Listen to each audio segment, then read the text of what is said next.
Welcome, everybody. Thank you for coming along and joining me on this ride that is Leader Versus. We have today a returning champ, the Korg Radias. Last time I had it on here, excuse me, excuse me again. Last time we had it on here, it was mainly doing synth duty, creating some really cool patches. This is something that's honestly amazing.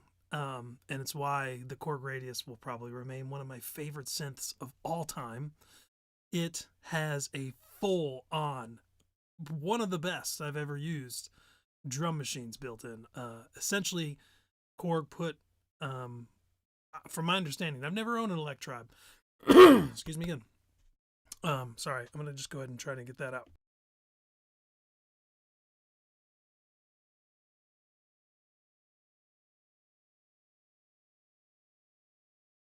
They put essentially an Electribe engine in this guy.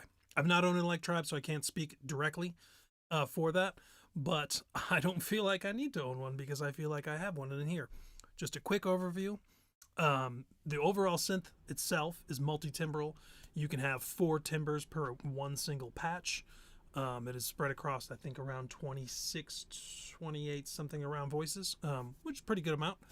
And then you can actually substitute one of those patches, one of those timbers, I should say, for this full-on drum machine. And what's really amazing about this is you get 16 voices to use, 16 sounds in one kit. Each one of those sounds runs through almost the entire engine here. And for the most part, the only thing you really don't get is you don't get to use the arpeggiator. Why would you? And a few of these options in here. But you do get 3 envelopes. You get 2 LFOs, 6 modulation patch matrix. You get 2 filters. Those can be run in serial or, in combination or separately, parallel. You get over 128 dedicated drum PCMs, but also you get both oscillators. So you can choose to have a PCM on oscillator 1 and still maybe round it out with a little bit of sine or maybe some square or something like that. You get everything on here. The drive and the wave shaping and all the kind of fundamentals there, which include like a sub oscillator and a few other fun things. The only thing you get, I don't want to say robbed on, because you don't get robbed, you get slightly shortchanged on, is the effects, because you can only use them as master effects for the drum. You get the 2 that you would normally find per timbre. And of course, you get the master too. So if you're just focused on drums, which we mainly are going to be, you can kind of say you have 3 effects. But again, master. So you're going to use them on the whole kit.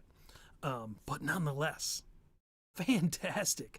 I mean, I I have not used this as much as I had intended over the past few years, just because I've been kind of bogged down with not bogged down, but I've been very happily sitting on a throne of synthesizers, and so this one unfortunately has kind of sat a little bit and got some dust, but I finally dusted it off with this drum stuff here, and I'm telling you, I'm already hooked. I'm gonna see this thing a lot more in my in front of me in the studio, mainly because the amount of synthesis you get out of here is pretty fantastic. And what I just played there was a custom kit that I just started working on. And what I hope to do today is finish it out. So maybe we can get the 16. I'll probably just really focus on 12 tracks, 12 sounds, and build a nice little kit. And what's really, really fantastic is you, with the modulation matrix, you get all sorts of modulation for the velocity. So you get 6 patches per sound. So if you just do the quick math, 16, that's 96. Yeah, okay, whatever. But you get 6 patches per sound, and you can do things, for example, with this kick. I'm going to show you this pattern that I have. So there's pattern 1. You can hear it playing the kick, and I have it set to increase the velocity over time. And you can hear the nuance that you're going to get out of this. My goal was, like you have on a real kick drum, for example, the harder you hit it, the brighter it's going to sound, the more the impact is going to be there, the the decay will be a little bit longer, those kind of things. Just, the natural thing you have when you strike something harder versus softer. Softer, it's going to be more muted and a little bit darker tone. And so you can get a pretty darn good realistic sounding drum, or I should say a more natural sounding electronic drum for me, out of this thing. And that's impressive because it's hard to do. I mean, I do have an analog rhythm, which is fantastic, and it has a lot of these similar things for velocity, but I've also got some other drum machines like the the TR6 or whatever, Roland's new version of the 606. It does not have those kind of fancy options. Of course, it's going for that electronic sound. This will be the electronic sound, but it has that kind of naturalness to it. So I'm going to play this real quick. We'll see what it sounds like.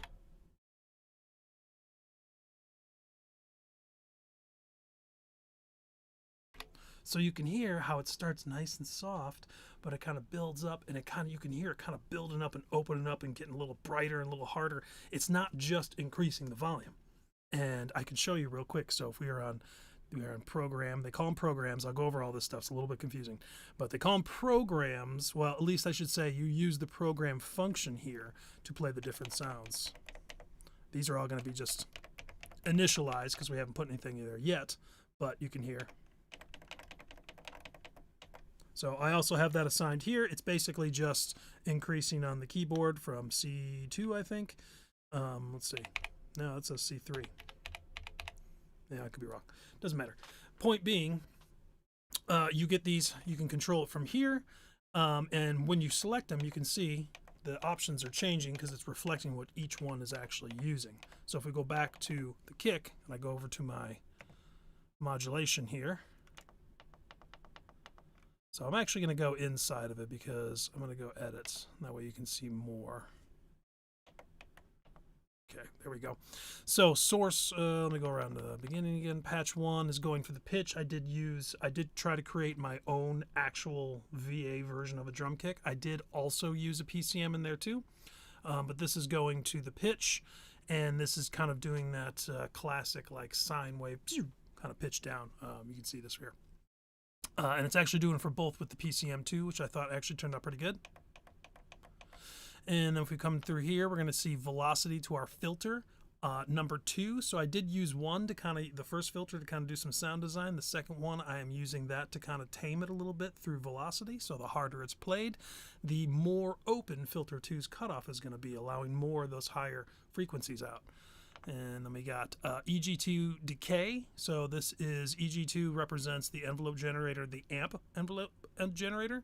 And by using the velocity to decrease the decay, or should I say increase, depending on where you're going, you're getting those bigger thumps and longer vibrations by hitting it harder. The lighter you hit it, the less it's going to have of the decay.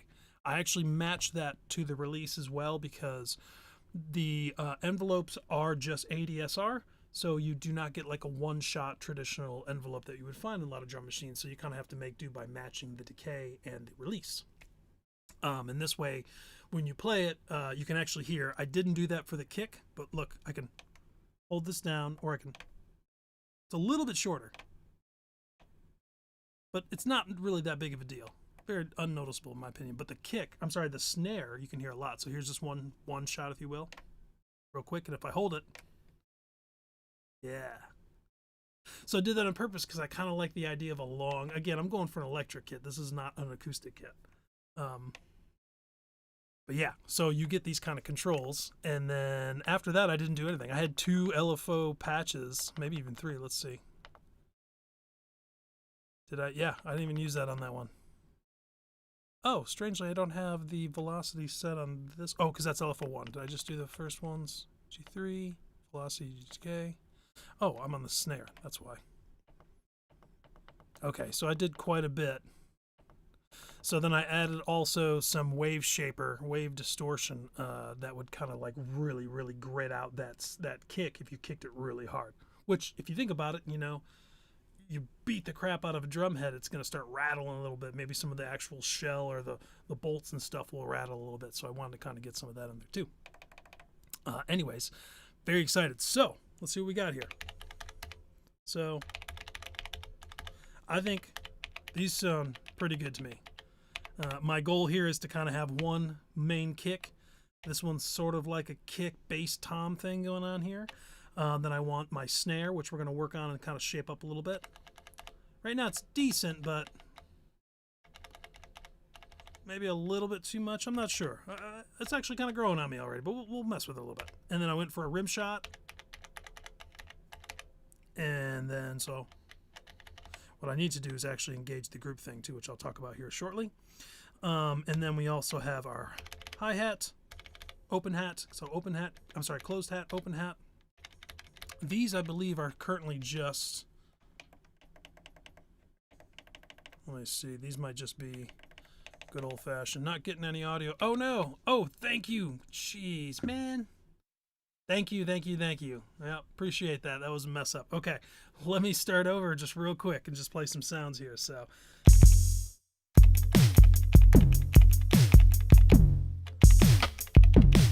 okay, so I'm going to go and post and chop off that first section where there was nothing going on. So, all right. I do want to play this pattern again because what I was trying to get across was the idea that I really focused on using the velocity capabilities here to actually kind of make it more natural sounding. So if I go in here and I play pattern 1, what it's going to do is going to start playing very low velocity and kind of build up just on the kick drum. And you can kind of hear the changes it goes through. Very, for an electronic drum sound, very natural. It's not just increasing the volume. So let's hear that real quick.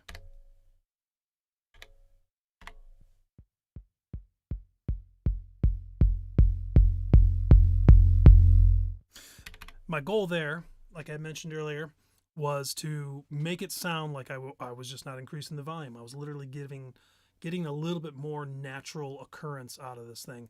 The harder I hit it, the brighter it's going to sound. There was a little bit of that wave shape or distortion at the end there when you really hit it hard. So it's just kind of trying to mimic something that sounds a little bit more real. So like I was saying before, we do have I'm pretty happy with the kick. I'm also very happy with this kind of bass tom here. I think we'll mess around a bit with this snare, maybe kind of tighten it up a little bit. We got a nice rim shot here. We've got our closed hi-hat, open hi-hat. The rest are just initialized. So what I want to do is get at least 12 drum sounds. We're going to sample it down. We're going to use the multi-velocity sampler on here, actually, and get those glorious sounds, but all through the velocity chain there, so we can actually get some real nice, natural, playable kit. And thanks again, VMP PVM8763. Thank you very much. That I mean a lot because I would have been gone this whole video without knowing that. So, all right, let's start with the snare. Like I mentioned before, we got a full range synthesis options here for just per sound. I'm still kind of amazed. This thing came out in the early 2000s. Just for the rack unit alone, I think it was going for about $1,500. That doesn't sound like a lot. I mean, it's still a lot, but $1,500 back in the early 2000s was a lot more. You know, inflation's crazy. But nonetheless, for what it does, I am blown away. And if I didn't own it today, I would go out and buy one. I honestly cannot recommend this more for a full-on synthesizer. You get just about everything you can imagine in this guy for standard synthesis, drum synthesis, vocoder. You can do some sequencing. It's not the kind of sequencing you're going to find like in an Electribe or an Electron where you can play and record and loop. It's not that. It's programmable, meaning you have to basically set it up. You can set drum lines to like record and create sequences and hold down one key and play them back. But I found personally it's way better just to sequence the drums from something else because, for example, my tone verc, I've got a fantastic sequencer. I can do all sorts of parameter changes. It's just way better. You only get 32 steps on this guy too. But where that does come in handy is when you're actually making some regular patches, some synth patches, and you want some really cool kind of animated animated modulation. It's phenomenal. So let's go ahead and get back to the snare. So one thing, let's go ahead and test it out here. I want to see what's going to happen. So you can hear this one does not have much going on. It's basically just increasing the volume as the velocity increases, and I want to change that. So let's go ahead and do this. I'm going to copy this pattern. Whoops. A little different than this guy now. So hold that there, hold that there. We're going to go over to sequence 3. Okay. And I'm going to go ahead and do this guy. It's still going to be the kick. It's not playing anything. Oh, because I got it in a different track. Okay, you know what? We'll just go back to pad 1. Okay. I'm going to go ahead and change this to these all to a different note. We're at C3 right now. We're going doot, doot, doot. We're going to go to C. I'm sorry. D3. Come on. And then we'll have some, be able to just play this and listen to our velocity changes. Okay, this could be a great example. So, if we come back here, first thing I'm going to do is I'm going to start looking at my patch matrix here, my modulation matrix. They call it V patch, a virtual patch. You get 6 of them. You get a fair amount of sources, a fair amount of destinations. And so let's go ahead and mess with this. I did set one up already for the pitch, which is giving us kind of a little bit of that, let's see, I do have a triangle there. So it's giving a little bit of that classic, you know, oscillator pitch down, electronic drum. So I do have the velocity going. For some reason, it doesn't really sound like it.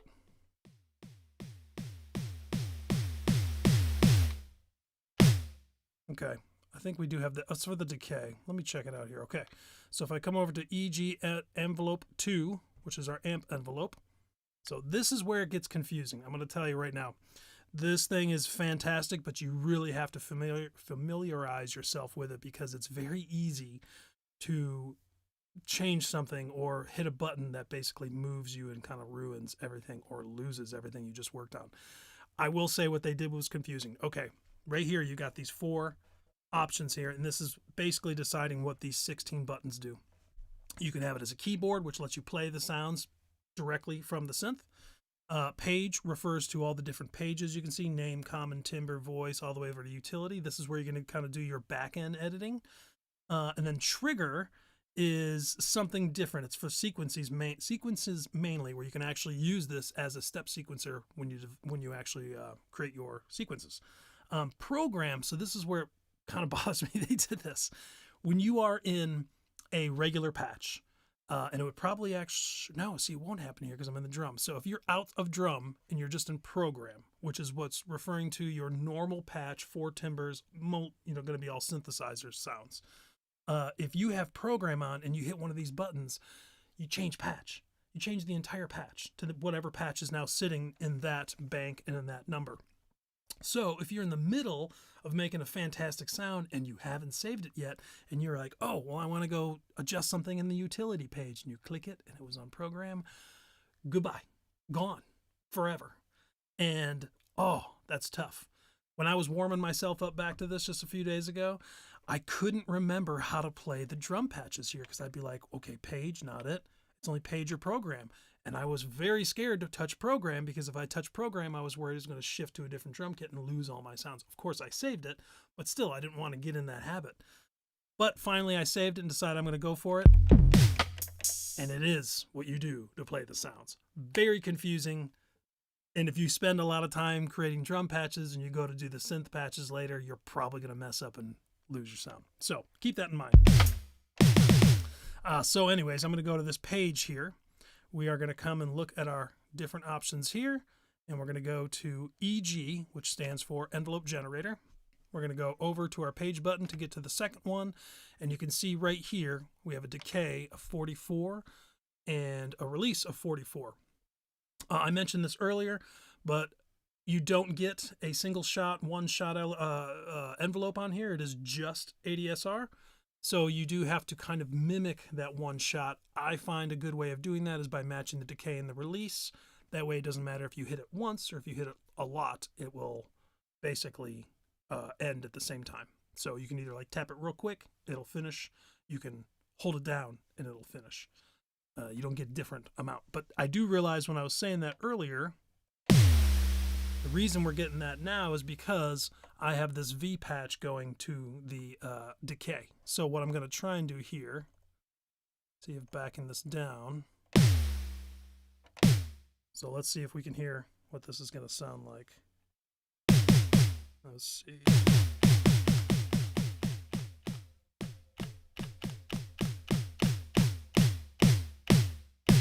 Just a little bit. We're getting just a little bit more decay as the velocity increases.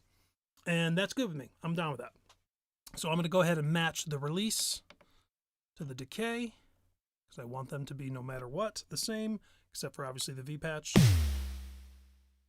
Let's try low velocity.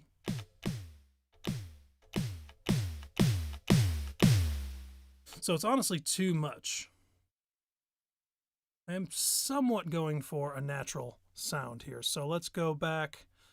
This is something that's interesting. If you hit the V patch button, you're just going to cycle through, which means you'll have to hit it 6 to get back to that original one. If you hit the source, you actually can go right back to it. So that's a nice little tip there. I'm going to bring the intensity down to 20. Let's see what we got now. That sounds better to me.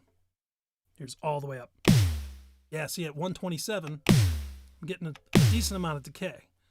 You know, in real world, you know, you're not going to probably get that much, but in real world, if you smack that snare, you're going to get more decay than if you just give a little knock. So here, 127. Let's try 50. So right there, we're getting that kind of natural feel according to the velocity and how hard you hit it. So let's try a little bit more. For this, because I'm not sure what I like. Okay, let me just say, amazing that you get 2 filters per sound. So you can run these in serial, you can run them in parallel, whatever you want to do. So what I like to do is I leave the first one towards sound design. So if I want that snare to be a little darker, or if I want to cut off the low end, kind of make it a little brighter, whatever, I leave that first one. It's the second one that I use. So I'm going to make sure I'm in serial. And this one's fine here. This one is a variable, so you can actually kind of switch between the different types of filters and kind of get in between them. You do get a band pass, high pass, low pass 12, and a low pass 24. This one right here is just a low pass, high pass, BPF, or band pass, or comb. So here's your comb. But I tend to just use a little bit of low pass, and here's our control for it. I'm going to open it up all the way just to get started. Let's see what we got. Okay, so let's hear what happens if I take this all the way down. Okay, obviously, it doesn't quite completely cut off everything, but I'm going to try and find where I want it to be at a low velocity, because I'm setting now, right now I'm setting the low end of where the velocity is going to hit. So if I think, here, let me go down to 50 again, maybe a little bit more. Cool. So we're at 66. That's a good amount. Okay. So in my head, I'm thinking, all right, 66, if I want to get up to 127, we're looking at about 60, what is that, 65? Oh, no, wait, 60s, 120, 61. 61 is what we have to get to 127, a fully open cutoff. We're at 66 now. So I'm going to go back here to my patch 3. I'm going to change the source to velocity. I'm going to keep the, actually I'm going to go, where is it, this guy? Yep, to filter 2 cutoff. And the intensity, I'm going to go ahead and bring it up to 61. So theoretically, if we are at, this should work, if we are at 127 velocity, we should hear that filter all the way open. That was interesting. There was a delay on that. I wonder why. Now, if I bring it down to, say, 50, you can hear it's a little darker. I'm going to increase. That's pretty nice. So something I'm going to do right now, because I can hear already. Ooh. Why is that holding so long? Oh, I must have messed something with that, huh? Oh, I'm sorry, the velocity. There we go. Same with this one because I had done all that too, so I have my velocity all the way up. I'm gonna have to fix that because you're not gonna hear a kick drum do that. Even an electronic set, still like, why would you want that? Okay.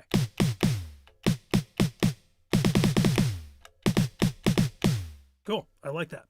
All right, so what was I going to do? I wanted to go to filter 1, and I want to cut off some of that low end to make room for all that bass I have on this kick. So here's totally all the way cut off. And it did not do anything. Oh, I went the wrong way. No, what's going on here? What am I not doing?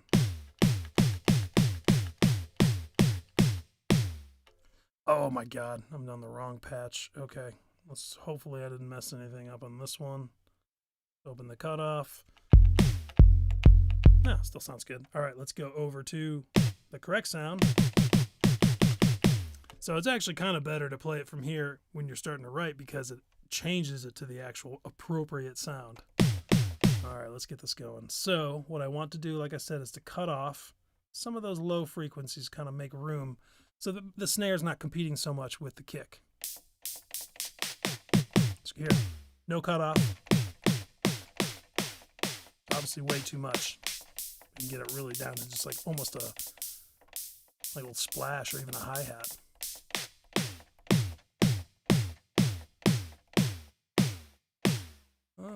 16 seems like the magic number.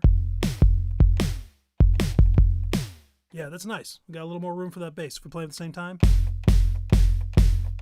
I definitely feel like I can hear the snares coming out a little bit more in that little mix there. Okay.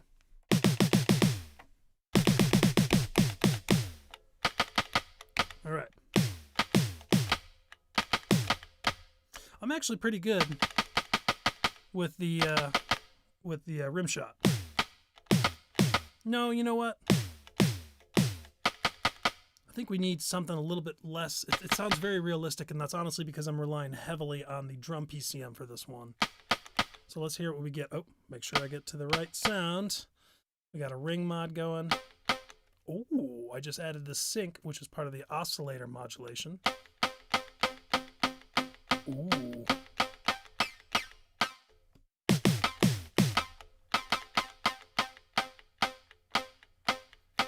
I like that. And what I'm actually going to do is come over here and mess with one of my patches. Which one do I have open? Used. Wait, is that used? Yep, it is. Let's go ahead. Yeah, it doesn't matter. I was in my head trying to think like where I should keep each patch along all the sounds, but that doesn't matter. I'm going to come over here, have a little fun. We have not used LFO2 yet.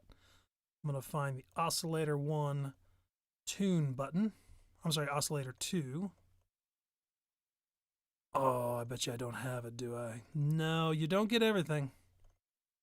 I mean, I can't blame them. They're giving you a lot. So if we do mess with maybe oscillator 2 pitch, let's see what this does. Okay, let's go over to oscillator. I'm sorry, LFO2. Let's see what we got here. We got a sample and hold. That's nice. Don't want a key sync. I want it to be random. Let's see what we got. We got our frequency control right here.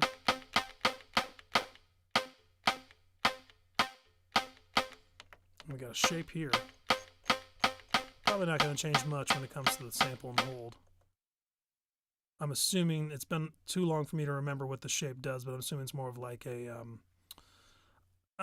probably not pulse width. I mean, it could be on the square, but it's probably pulse width on the square, but it's probably just slightly kind of modifying the shape of the LFO a little bit. Rounding off edges usually is what happens when you have more sharper LFO waveforms. But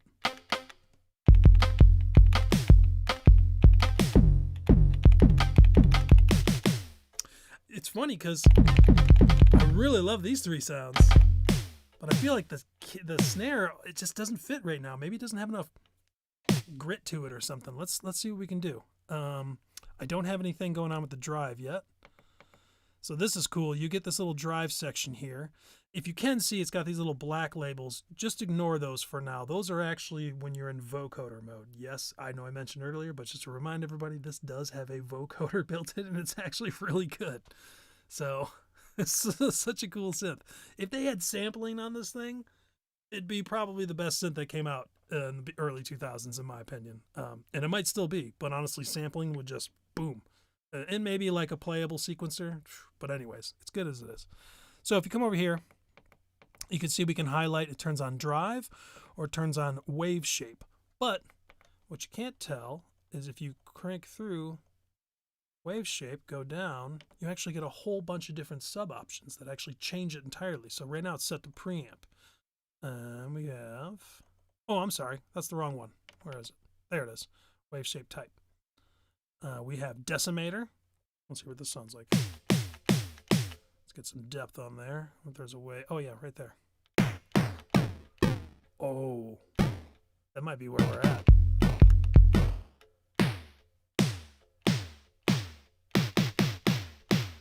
Oh, man, I got some ideas for that. Okay, just to show you what else we got. Decimator, we got a hard clip. Let me go ahead and bring it up all the way so you can really, maybe about 60.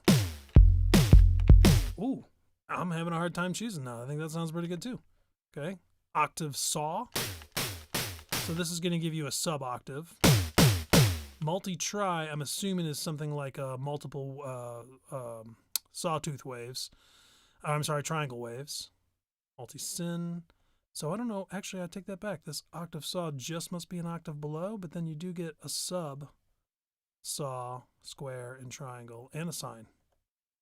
Pickup. I think that's supposed to emulate a pickup, like on a guitar. Level boost, we're not going to mess with that. We don't need that. But let's hear what these sub-oscillators sound like. Here's sub-oscillator sine wave. Triangle, square, saw. Certainly can be usable, but not for this. I'm having a hard time between hard clip or decimator. Hard clip. Hard clip still keeps the beef in there. Ooh, man, that is nice. We might have to shave off a little bit more from the with the high pass, because I feel like.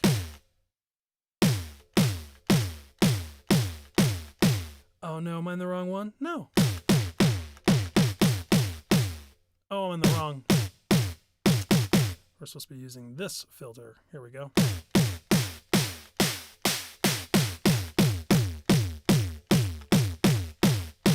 That's interesting. The cutoff, when I have it all the way down, almost completely kills out the noise. It's almost like a mix. Huh. I mean, I have it on high pass, make sure. Yeah, high pass.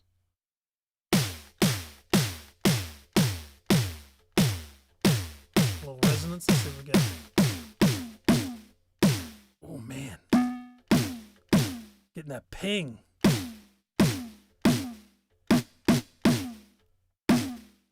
I feel like I could adjust that ping so it's a little shorter. Because right now it's not sounding that good, but that's fun. Okay.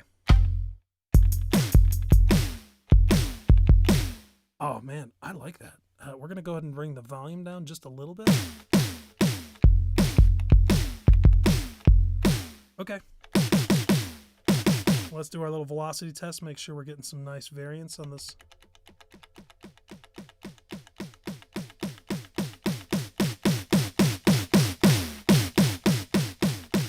Not quite enough.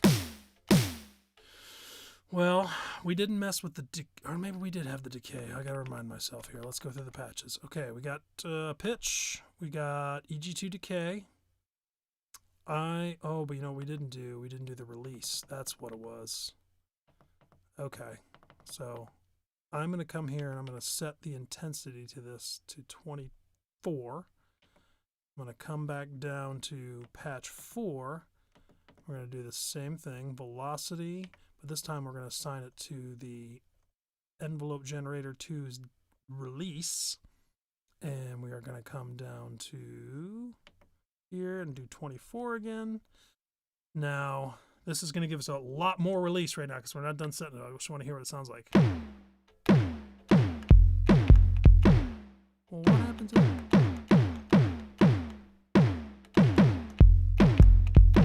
That's interesting. Let's open this up because I feel like we lost some of the...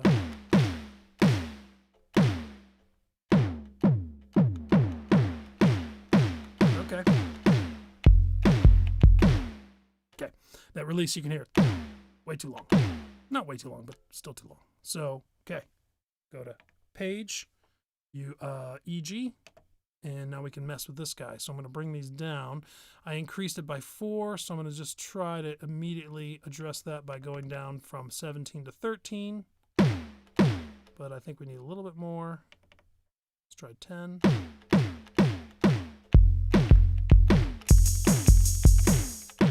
But I definitely did lose some of that brightness. I got some things. It must be something to do with the view patches I'm not seeing, but I also mess with this a little bit. There we go. Let's hear what we got velocity-wise.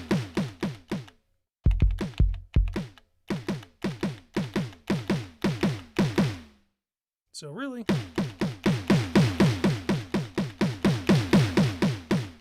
we need another patch.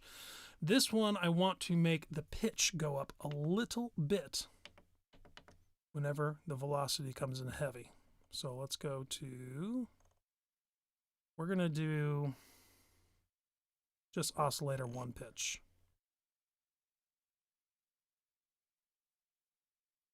Well, darn, I can't do just oscillator 1. I can do oscillator 2.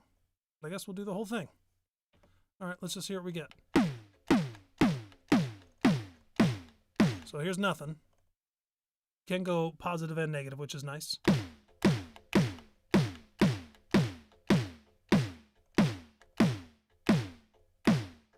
Can hear just a little bit. Let's hear our velocity.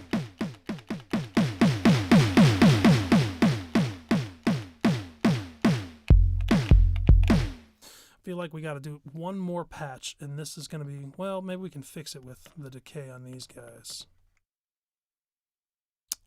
We're going to go ahead and bust this up to 30, so we're increasing that by 6.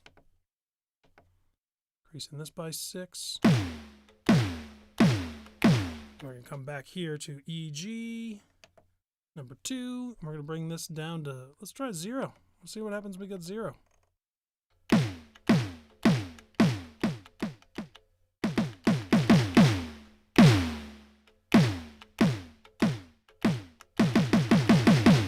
I like it.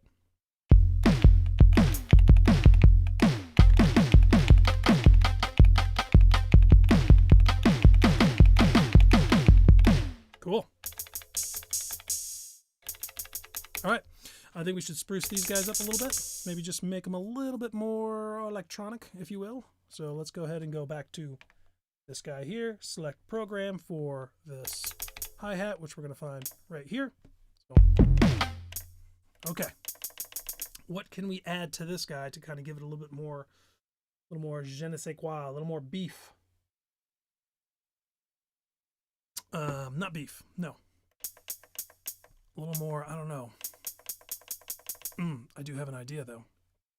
First thing I'm going to do is I'm just going to mess with this ring mod oscillator here. Nothing. You know what? We should go ahead and check the mix. You know, I'll do it this way. I didn't have anything.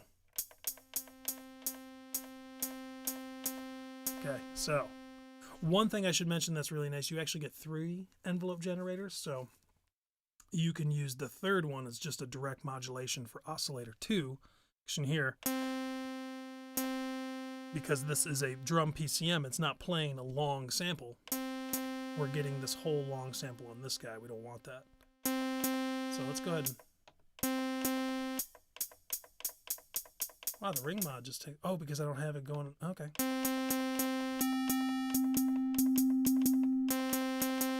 I don't think I'm going to like this and use it, but I'm just going to mess with it for a second, just to see what we got.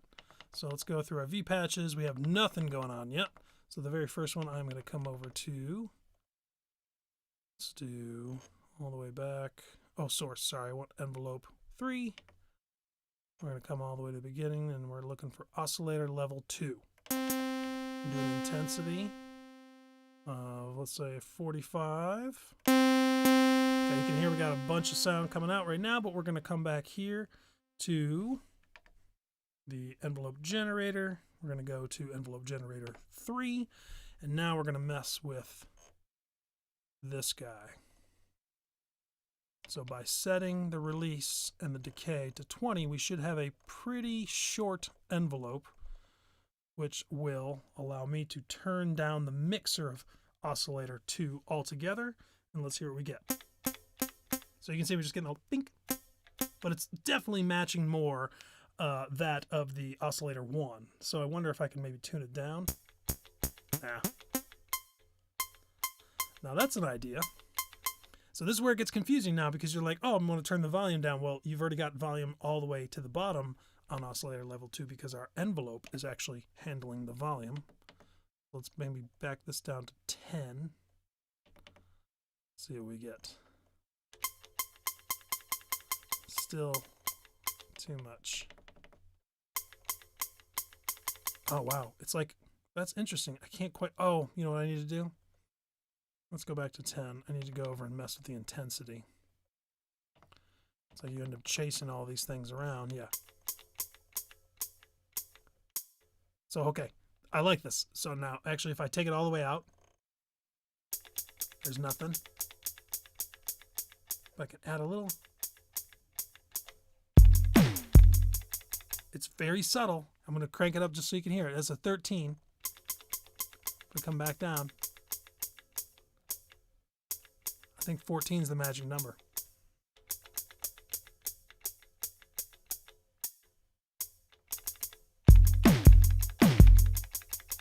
Yeah, I like that. It's almost like, you know, when you hit a cymbal, there's multiple things happening. Obviously, you have the ringing out or whatever, but you also have like the ping that you get from it directly, from the stick, all these are kind of extra sounds that you don't really, I mean, you do notice, but it's very subtle. And if they're not there, you notice. If they're there, you almost don't hear them. It's interesting. But I think that does. That works. Actually, I'm gonna back it down a little bit. There we go. Okay, great. Okay, so the other thing I was thinking of is coming over to the wave shaper and adding a little bit of either decimator. Here, let's go back to the depth. Oh, actually, I have a dedicated knob for the depth. So you obviously don't want too much because now it just sounds like a Atari 2600 sound effect. Let's just try subtle. Let's go to 1.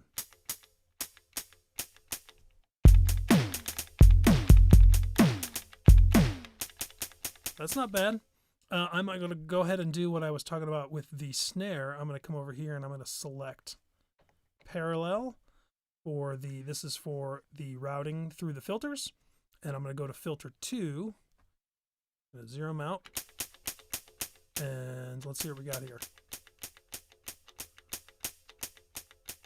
Not much is going on there. It's kind of crazy. Why am I not getting anything out of that? Parallel. What's serial? There we go. Okay. I'm actually going to select a high pass filter because we're going to do what we did before.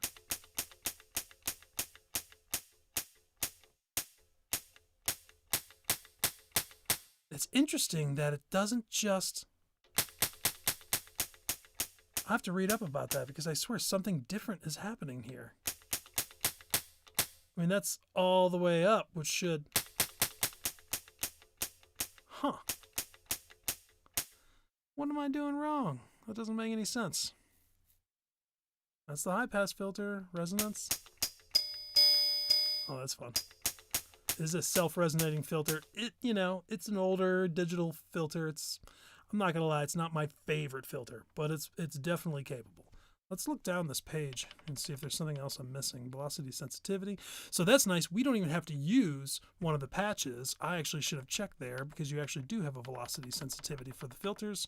Not important for this patch, but for the other ones, 6 modulation matrix patches though is, you know, I'm not hurting for them, but it is nice to know I don't actually have to dedicate one to it because I can do it within the filter settings itself.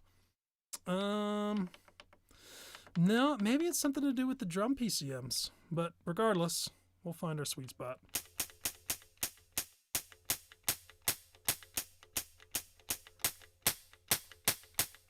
Yeah, very strange. There it is. Okay. All right, so some other stuff I'm going to work on real quick.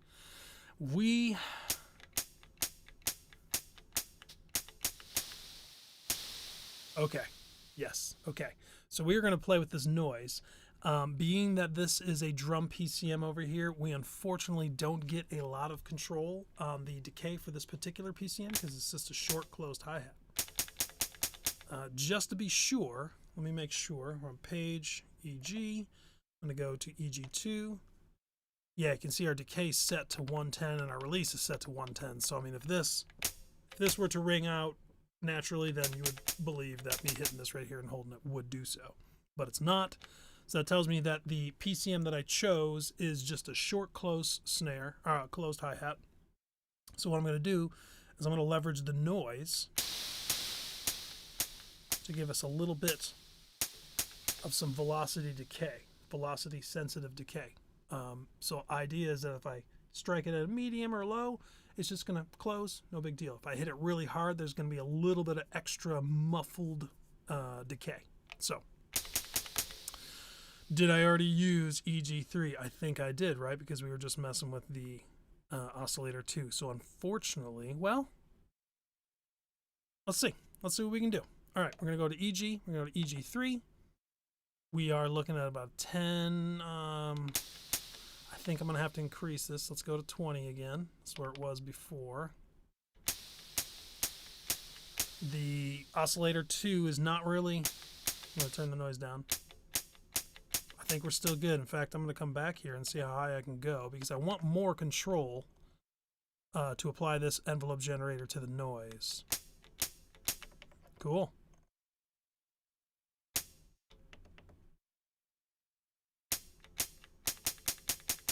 That's fantastic. Okay, we're not getting much of a difference there. All right. Let's go ahead. Noise is all the way down. We're going to go back to our V patch. Let's see. We are, make sure I'm not, which am I using? I got number 1's already in use. Number 2 is not. So we're going to go set source EG3. Destination is going to be the noise level. Let's hear what we get. Yeah. I do wish, you know, I should check. Let's go to oscillator page. I always want to make sure I'm on the page. Let's see if I get, no. There's so much in this thing I can't remember everything, but it does not look like we don't get any noise options. I was hoping maybe we could do like a pink or just, you know, try different noises to see, different versions of noise to see if one sounded a little bit better. This one doesn't sound bad, but... let's see what we got. I don't think I've had the velocity set up for it yet. Intensity, EG3 to noise. Okay.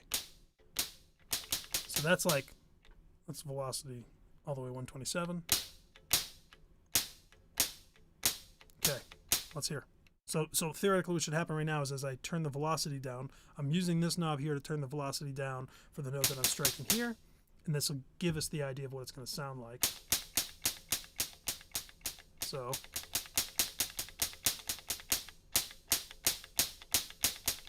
not bad. I'm going to go, let's bring this intensity. No, actually, I'm sorry. Let's go to the EG and bring this decay back to about 30. Got to match the release, so that way we're mimicking an ADR. Is that right? ADR or AHD? Basically, attack, some hold if you have it, and then release. That's kind of my favorite one-shot envelope. That's what you're going to find on. I mean, I think the Toneberg actually has it. So does the rhythm, so does the Digitone 2. Basically, the idea is it's mimicking that one shot you would get from a drum sample. So having to manually program the ADSR to be similar, but we're doing that by matching the decay and the release. Okay, I want to do one last thing, and I'm pretty happy with this one. I'm going to go here to, I don't think I have LFO1 for anything yet. No, okay, good to double check. We're going to come and do the noise level. We're going to do an intensity of, let's try 15. What I'm going for here is a little bit of randomness in the noise, so that way it doesn't sound perfect every time. So even if I'm hitting the hat, say if I'm all at 100 velocity, they're all going to hit 100 velocity and most everything's going to sound identical, but I still want that noise to be a little different.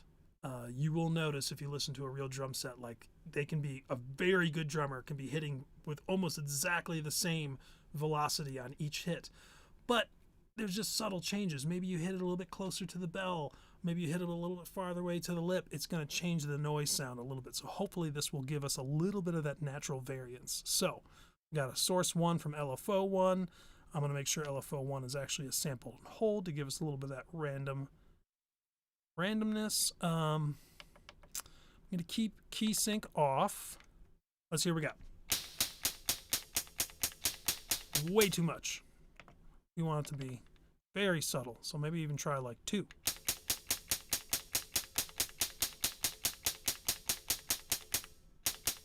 I'm going to come back here and crank my frequency. This will give us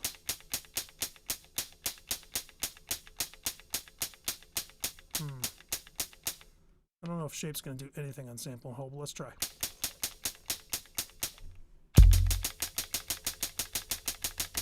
Okay, we need less of the noise level. So I'm going to bring this intensity down to 10. Maybe a little bit. That's off. Very subtle. I like it. Let's do the velocity.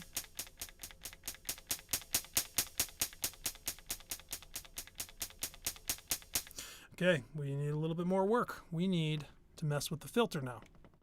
So just like every other sound that you're going to have in the natural world, the harder you hit it, the brighter it will be. So we're going to try and mimic that a little bit. So if I come over, I left filter 1 untouched for this purpose. I always use filter 2 to kind of mess with the overall kind of, well, usually for this one, for a cymbal, I'm going to do the high cut, the high pass filter. But for filter 1, we're going to use for the sound design. So filter 1 cutoff. Let's do an intensity of 20. This is going to be controlled by velocity. So we're going to try and get it to be nice and bright. So it is pretty bright sound now. So I'm going to go ahead and bring the filter all the way open. And then what we're going to go for, I'm actually going to come back to that patch and turn it off for a second, just because I want to dial in what I want to hear when the velocity is low. So if I come back here,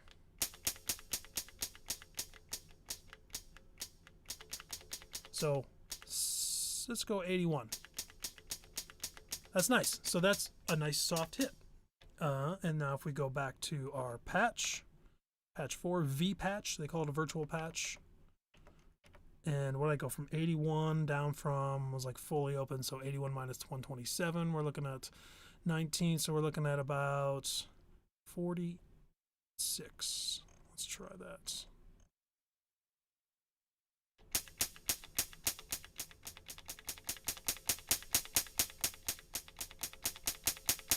Nice. I like that. So I'm sweeping down, up and down on the velocity.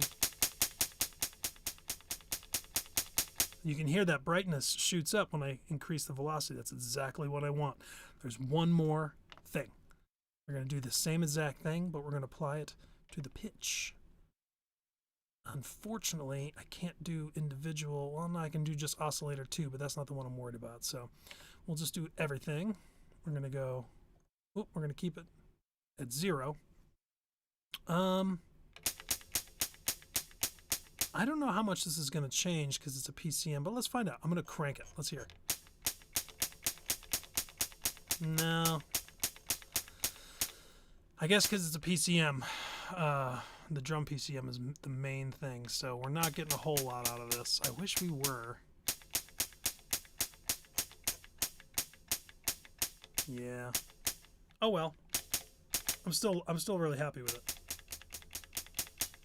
Maybe we need more filter. I'm gonna go ahead and bring that filter back. And let's increase it to, what was it, 46? So I'm going up to 56. I'll come back to my filter. What's the best way to get over here? Let's see. Wiggle it just a little bit. See, okay, 66. Bring it down by 10 to 56. Oh, wait, wrong one. Back to 66. Cut off here. We're at close to 80. I think it was 81, so I'm going to go down to 71. Oh, I can hear the pitch of the oscillator too. Oh, I don't like that. We got to figure out, okay, which patch do we have that was controlling the oscillator 2 level? Here it is. I'm going to bring that down. Okay, that's a little better. Maybe a little bit more.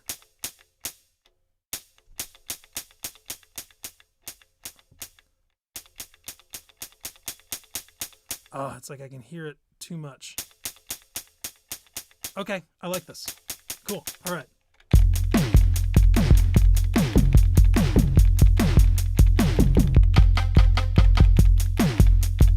Okay, we're getting somewhere. Okay. One thing I forgot to mention so far, which I was really happy that this has, although it only has 2 of them, it does have choke groups or mute groups, meaning that if I play this guy here, which is an open hat on a real drum set, if you go to play a closed hat sound by closing the hat and hitting it, you're obviously not going to hear the open hat anymore because it's essentially the same set of cymbals, but you're controlling them and making 2 different sounds. So with that, you can actually hear it cuts it off. And that's a great thing. Unfortunately, there's only 2. Because I feel like once I got into the more percussion sounds and stuff, that are especially the kind of more sound effects and stuff like that, I might want more. But for right now, I'm not opposed to the snare and the rim shot not being choked from each other. That's kind of bad. Because theoretically, I mean, in real life, if you're hitting the snare and then hitting the rim shot, right? I mean, honestly, you can kind of do both. If you're a really good drummer, you can nail them both at the same time. You're not really impeding each other by playing them. They're not stopping one from another. I'm a big fan of the Yamaha. You can sample some banger beats from it. You said the Yamaha 2612. Are you referring to? That's the FM for the Sega Genesis, right? That's in the Mega. I have a Mega FM. Is that what you're referring to? Because I'm not aware. Correct me if I'm wrong. That'd be amazing, but I don't think there's a YM 2612 in here, or at least I would be an emulation because this is virtual. But I am also a big fan of that, and I do have a Mega FM from Twisted Electrons, which does have it's not the 2612, it is the Sega Genesis 2 version, which is very similar, but a little bit cleaner, a little bit quieter, a little bit less noisy. I really, really like it, but I do have my eye on getting a version 1 of the Mega FM someday, because that's the version 2 is what has the new Genesis 2 style chips. The version 1 has the old ones, and I've been keeping my eye out. I see one once in a while. It's kind of hard to justify another $500 to $700 for the same synth with just a slightly different noise ratio, but it doesn't matter. I'll probably get one eventually. But for now, I'm very happy with the Mega FM. And it is awesome to sample from, so I want to bring that one out next time. I've been trying to go through all these synthesizers in a row and try to do regular synthesis sounds with them. Now I'm kind of trying to go back through and see what I can pull out for drums. Just so happens the Korg Radius has a drum machine in it, or a drum synth, I should say. Okay. We need to match this open hat. Not quite the same, so program. Let's hear just the raw sound. It's definitely a little thinner. which probably comes from, you know, I need to go back here and deal with this.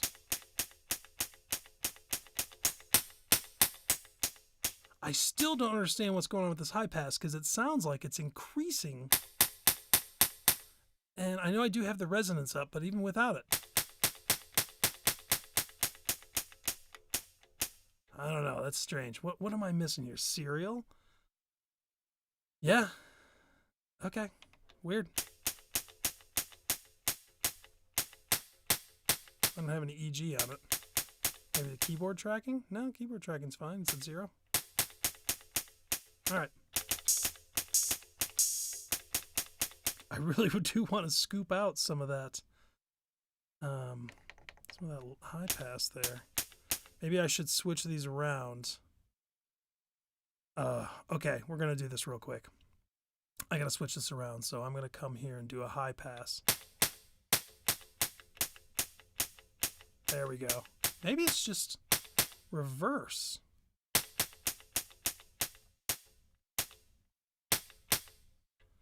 So if I come up with the cutoff, yeah, I guess that's it.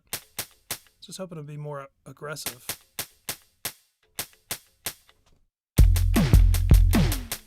Nah, okay. Yeah, that works. All right, back to this guy. So we need to maybe add the second oscillator like I did with this one. So let's go back and see what I did exactly. If we come to page, we're going to go to oscillator mix, because I know they do show, but nonetheless, there's not all the settings. Obviously, the knobs don't change as you change the sound. Just the lights do. So you're not going to get the exact parameter settings unless you look in the back end menu here. So we go wave selects 55. That's oscillator 2 or 1. We've got a saw with a tune all the way up. Okay, easy enough. Let's go back to program. Okay, we've got saw. Tune is all the way up. And remember I turned the oscillator 2 volume all the way down so that we could engage one of these V patches. We'll go ahead and use the first one. Set this to velocity. No, source is going to be EG3. Pitch. Is that what we want? Hold on. V patch 1, oscillator 2, 7. Okay. That's right, it's volume.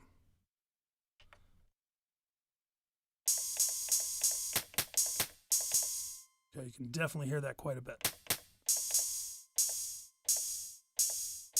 Bring the tune down.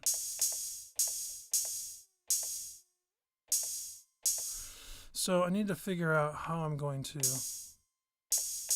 intensity here.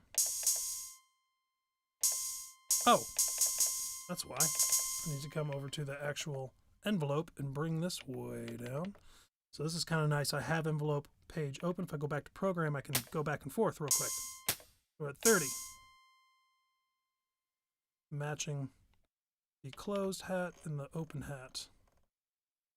Because in the grand scheme of things, they're supposed to be the same sound, if you want, of course, but with just a different decay value.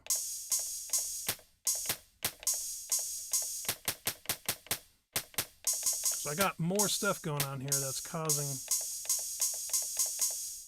or less stuff in this other patch here that's causing this to ring out more. So let's go back to the V patch. Oh, here. Ah, there we go. Bring this down to 7. There we go. All right, sounded good so far. I'm going to do what I did before with the noise. And this way, oh, Radius is so rare nowadays. You can see, oh yeah, it is rare.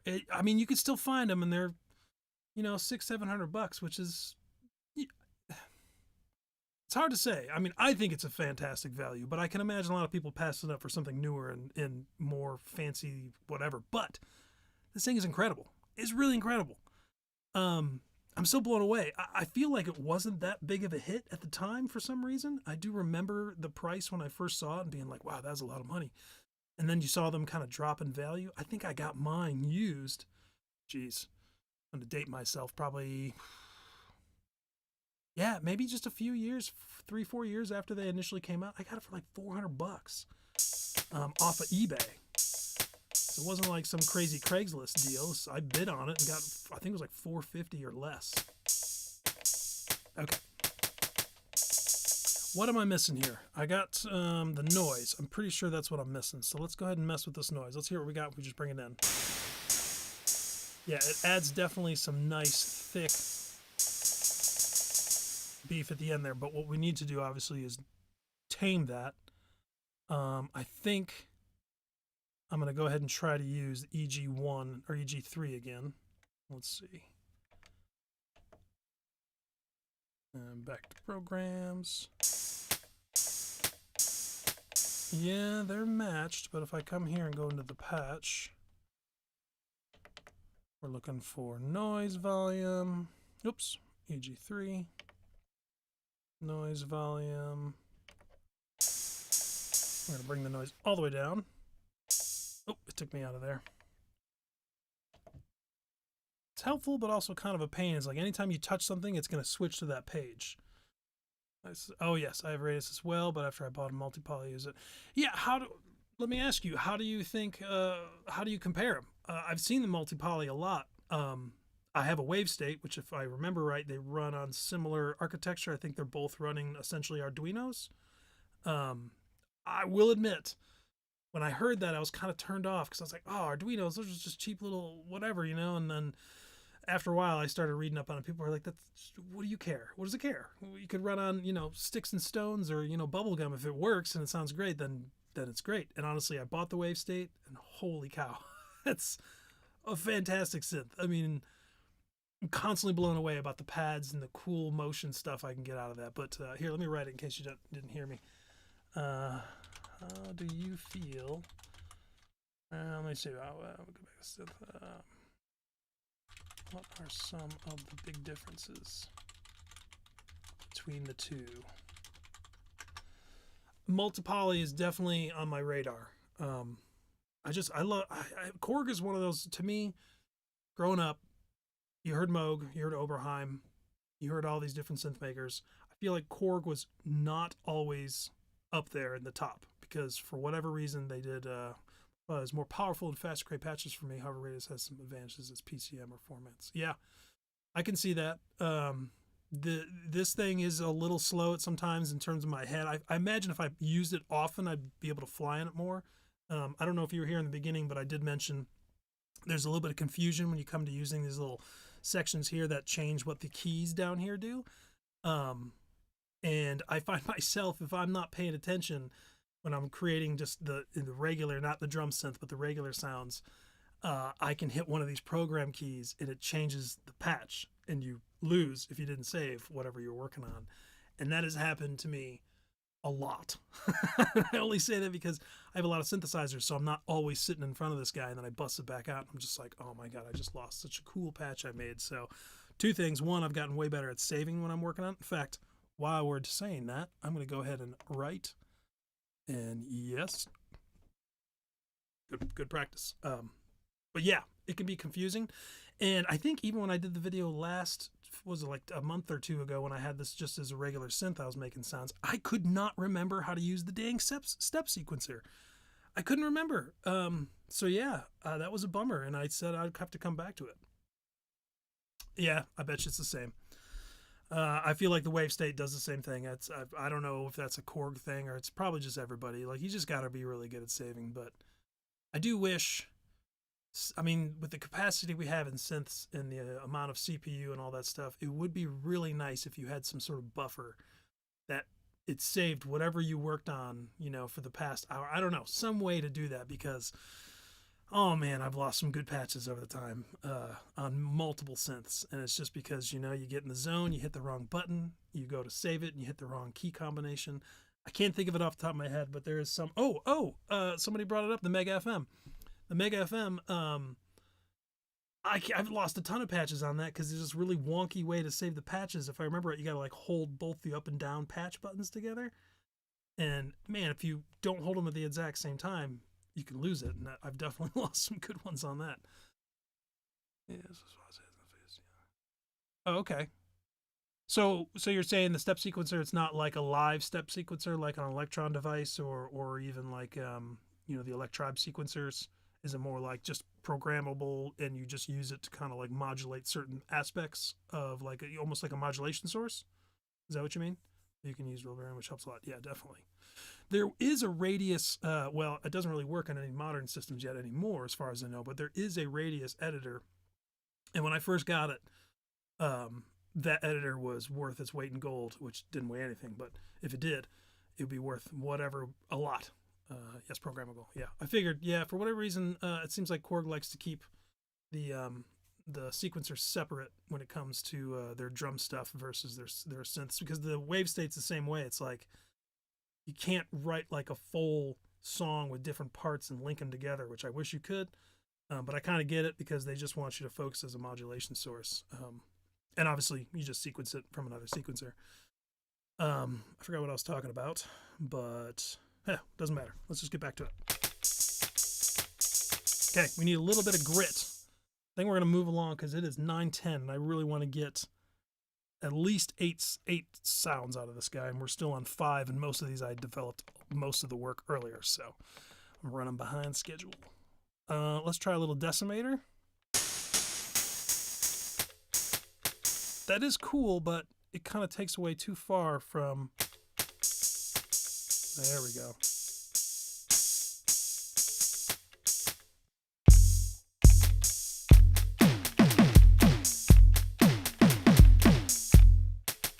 I feel like I need to pitch this up a little bit. Or maybe it's just because of the filter I have. Let's see. Which one was it? Program. Let me go to page, filter.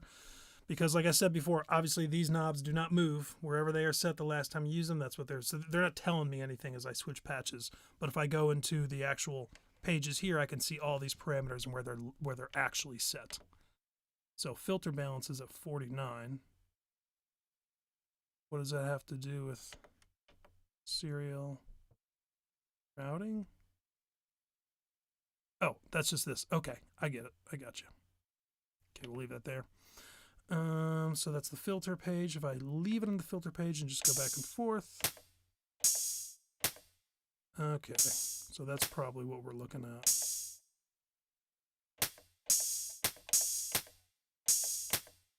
You know, maybe I'm not opposed to where it's at.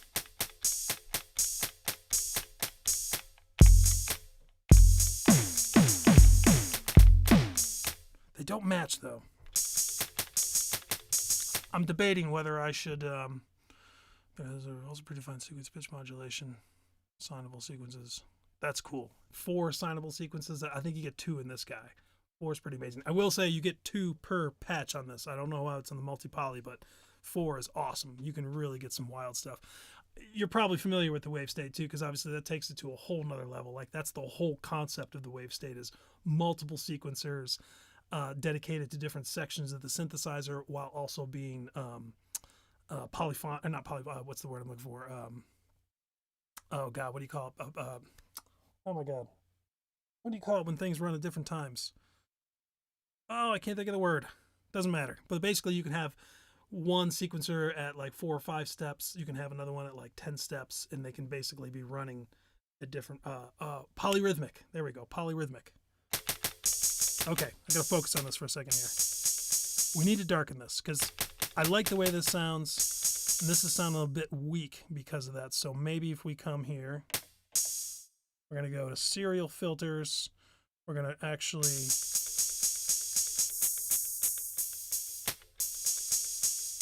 bring it low pass a little down. There we go. Okay, now we need to add some little bit of flavor to it by opening up the filter cutoff on number 1 according to the velocity. Okay. And then open that up even more. Interesting, it's not giving me a whole lot. I guess it's mostly high content, but why? Maybe I'll try low pass 24.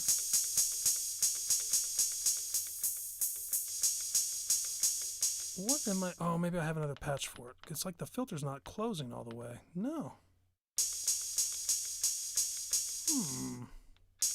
Oh my gosh. I'm so silly. The velocity, intensity was all the way up.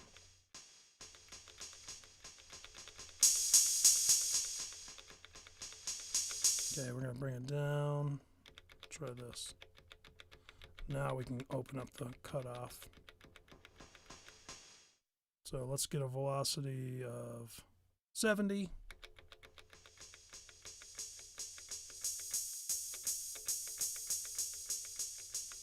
A little dark. Okay, that's what I'm looking for.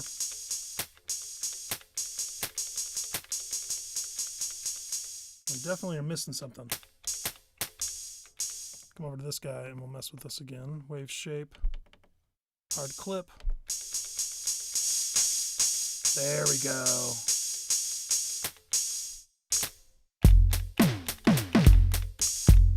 Yeah, okay.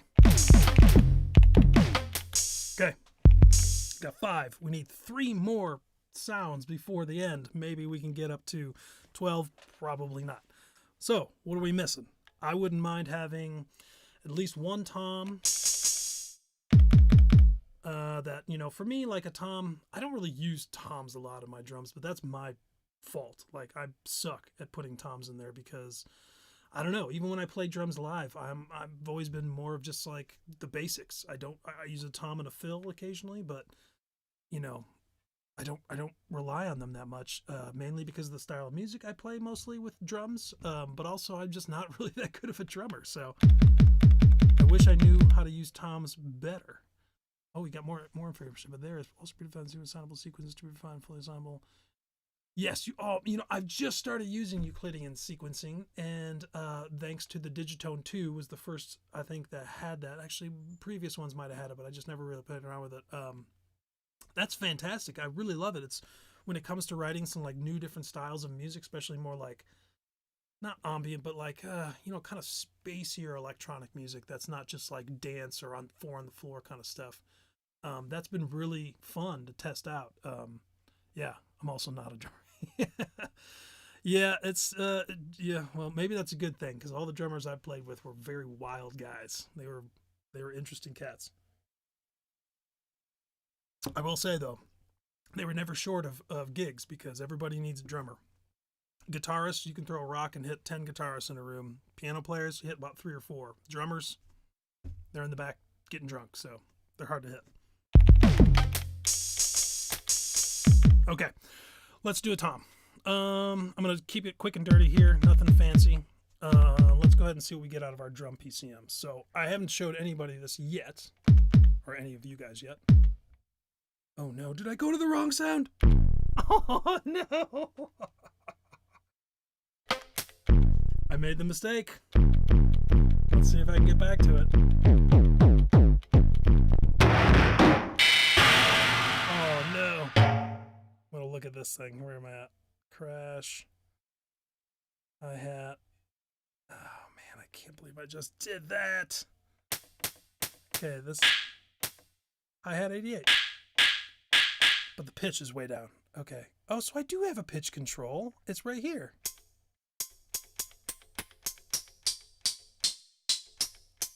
Oh, man, I ruined that sound.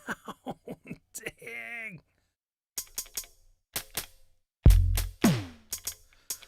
What else did I touch? I'm going to have to watch the video. Crap. Change your source. Yeah, it's true. It's very true. But I was very happy with that, that open hat. Yeah, that's going to have to be what it is. I didn't think I messed that much with this over here, but apparently I did because I told him. Maybe it was a different sound. Here, I'll just use this. Ah! Woo, there it is. Okay, right. I'm just going to go ahead and save this. Okay.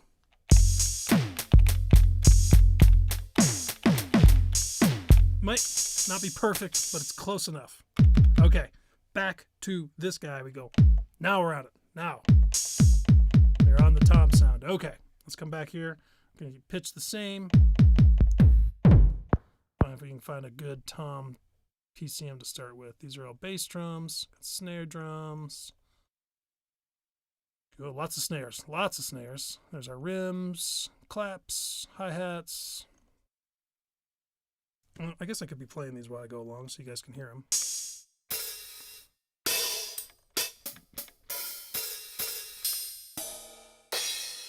It's honestly some pretty good PCM files in here. Ah, here we go. Ooh.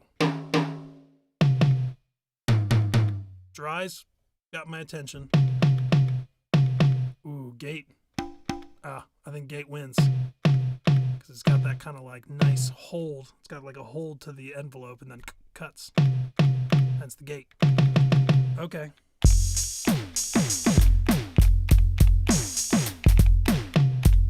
Okay, that's actually not that bad as it is. So maybe we just need to do a little bit of modulation for the velocity to kind of give it some life, and then maybe a little bit of the wave shaper on there. And the beauty of this is we can always program, because I'm going to sample it, we can always just use the pitch, kind of do a different tom for now. Because I don't think I'll have time to make 3 toms or 2 toms even. Okay, let's mess around a little bit with the velocity modulation here. As I mentioned many times, that really to me gives a huge just realness, or just, I don't want to say tangible because that's not the right word.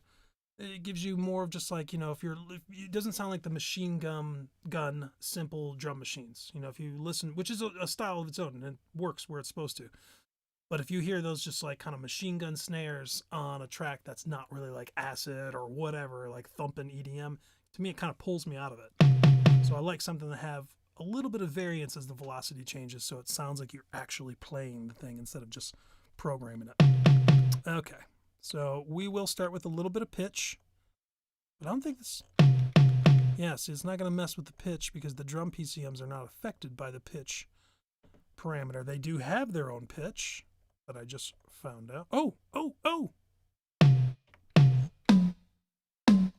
Yes!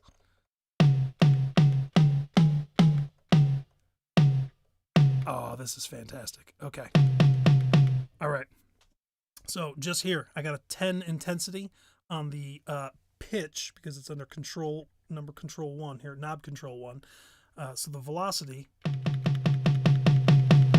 there, it's cranking up to 20 so you can really hear it. You can hear how it's going up and down. So I'm going to back it down to say 12 because I do want it there, but not so much that it's super clear. Maybe a little bit more. Let's try 14. Yes, 14. And I'm actually going to come over here and bring it down.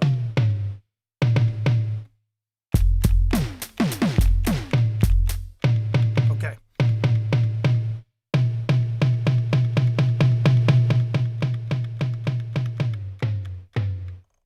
Let's find a nice little medium ground there. Okay, this is like what I would consider the middle tom. Like I'm going to pitch it down after I sample it to get the low, and then we'll pitch it up to get the high, but this is kind of just your middle tom. Oh man, that sounds nice. Okay, what did I want to do? We're going to do a little bit of decay as well. So let's try and see what our our envelope is doing right now. We're going to EG2, that's what handles our amp. It is at 110, which is quite a bit. Let's take it down to 30 and just see what we get. I do have to match the release too because we're doing with ADSR. Okay. So that's not quite right. We're going to go maybe up to, let's try 45.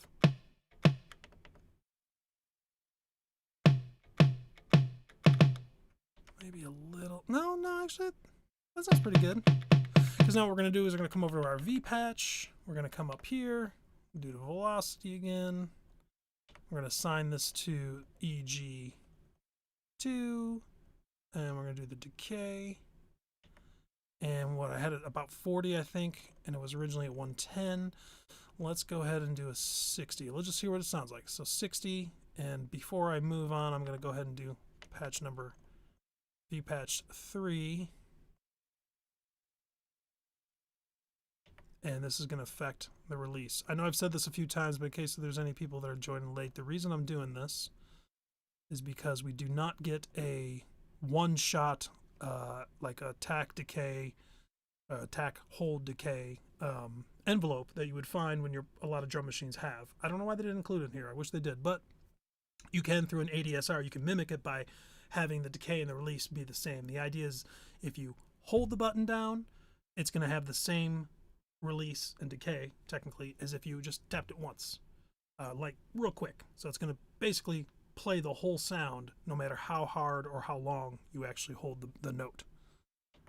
What was the intensity? I think I'd said 60.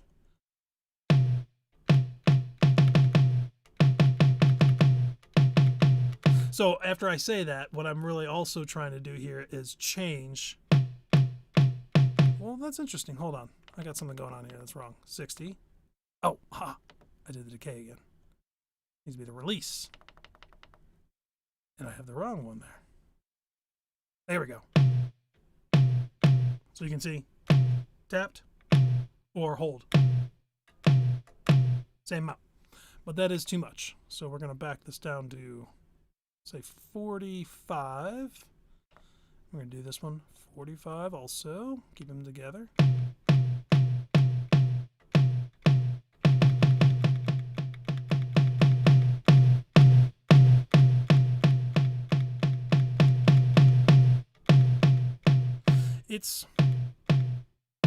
No, we got to go lower. I'm going to go 30.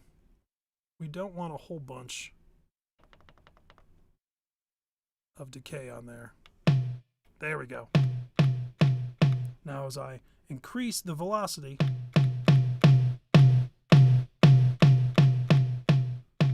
and I think it's going to go even less. Let's go to 20 because I want it to be very subtle. Just a little bit longer as the velocity goes up. Yeah.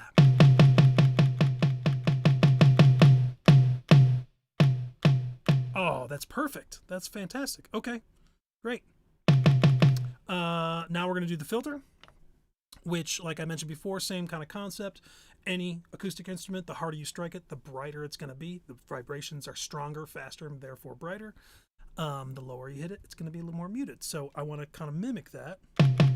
So when we're playing those toms low, it's going to be a little bit of a darker tone. And then when you give it a good old whack, it's going to brighten up for a quick second. So let's come over to our filters. We are going into serial mode.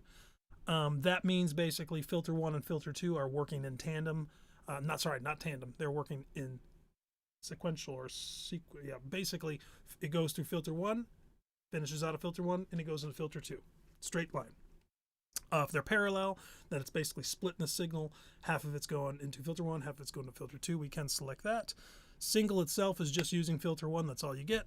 And then individual, you do get both of them.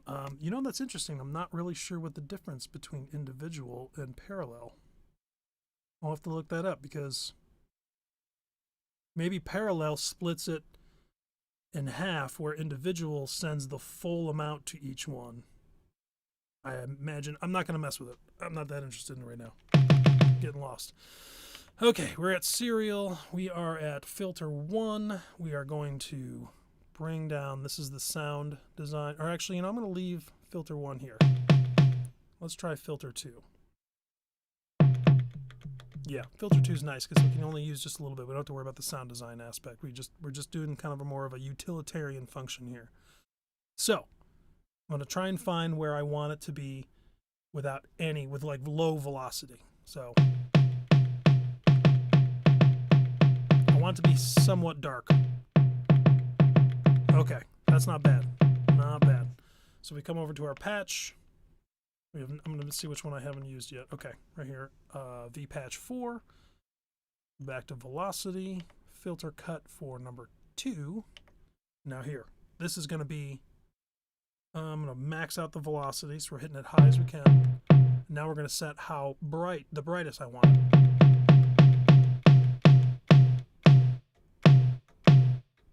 Okay, so now we can hear.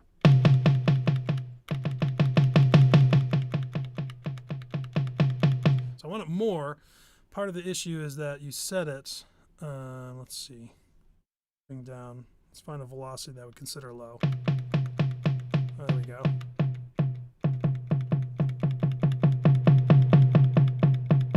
Okay, 80. Maybe a little bit brighter. Just a hair. Okay, now back to this guy, and we'll go back and we'll set it all the way to the brightest, or the highest velocity. Yeah, now listen.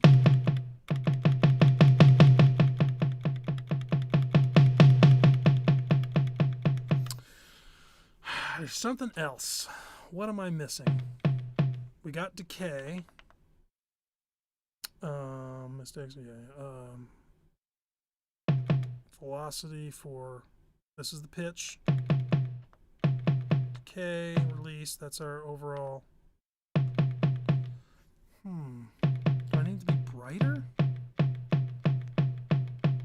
Maybe I need to mess with individual oscillator, one filter one.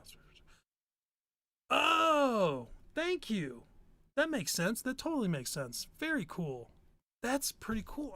I wish I'd known that earlier for one of the other sounds, because then I could have messed more with the when I was doing these guys with oscillator 2 actually having a different filter. Thank you for the tip. Okay. I guess I have to do more filter cutoff. But still, it's not. No, maybe we need more decay. Yeah.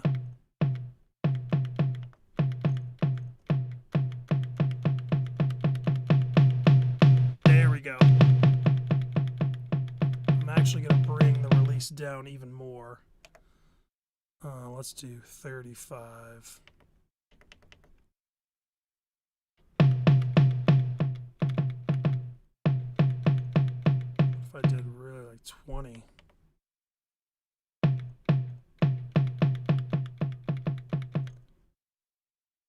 I'm trying to find that, you know, where it's like not too bright, not. Yeah, there we go.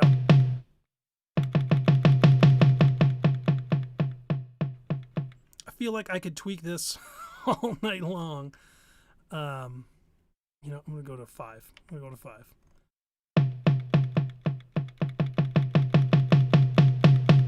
Oh yeah, there it is. Because it's real nice and short, and that velocity's low. It's a little muted, a little bit shorter. Oh, dude, that is awesome. God, I love this thing. This is really great. But I will say, okay, I need to brighten this up.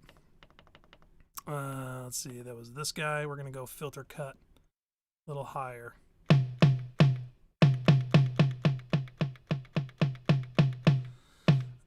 Or here, what am I trying to do?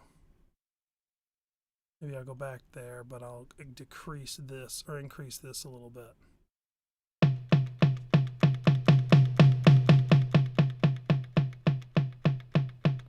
No. Okay, I think that's what I want. Bring this up to 45 again. Yes. Great. All right. This actually has a really formidable copy-paste function, too. You can actually copy-paste all sorts of elements in here. And what I'm going to do, just to fill it out, not right now, is I'm going to actually skip these 2 notes here, and off camera later on when I go to sample this guy, I'm going to patch these over, tweak them slightly for, you know, doing a lower and a higher tom. But basically I can copy paste that over and kind of start from that template, if you will, of that tom and kind of adjust a little bit. So big time saver. It is found under the utility menu, and where is it? Edit, initialize kit. Yeah, see all this stuff. Copy, swap instrument. It's really quite robust, I have to admit. Again, you know what? While we're here, save, save, save. Make sure I don't lose that. Oops, I got to go back into edit. And we'll just get out of that utility page altogether. There we go. Yes, just save because it's very easy to make a mistake. So if you're saved, then you're okay. Okay. Let's see what we got so far.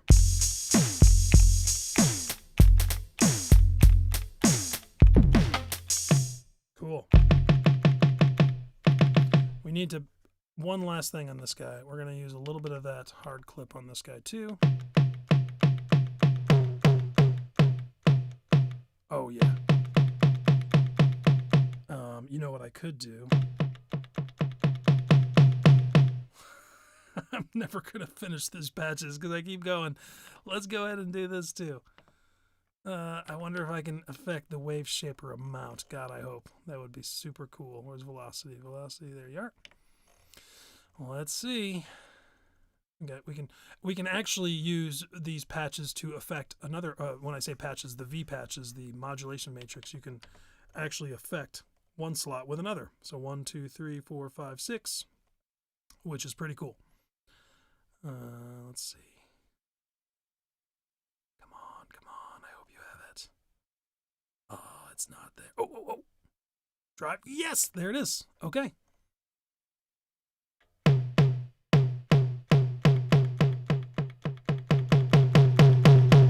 Oh. Fantastic. All right.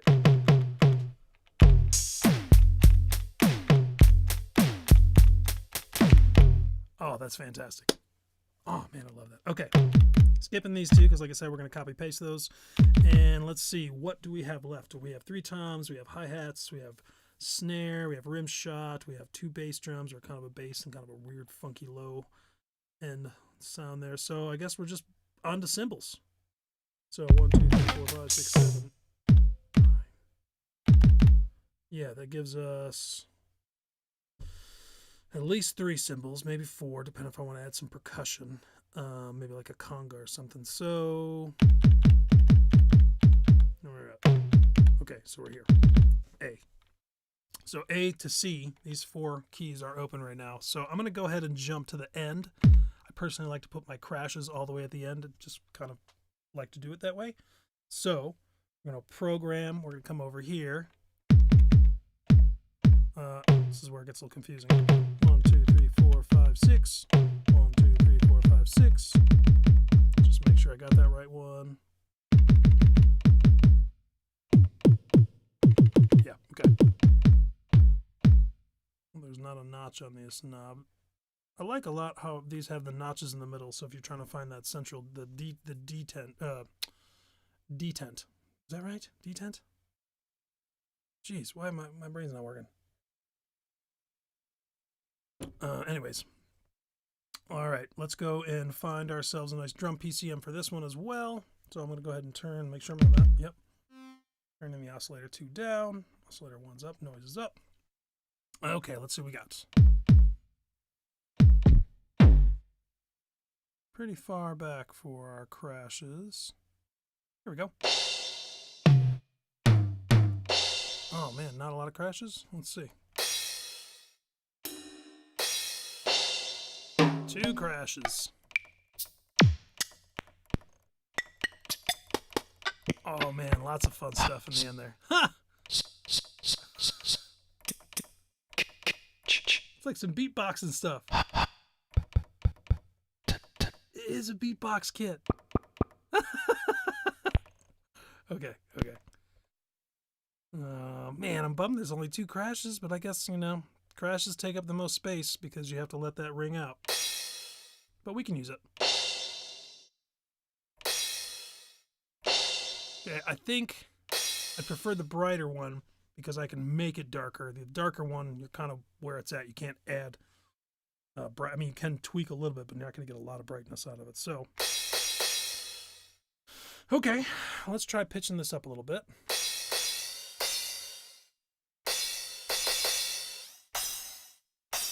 That'd be nice for a little splash, but we need a longer one for crash. So we're going to stuck with a little bit of lower pitch. That's not bad.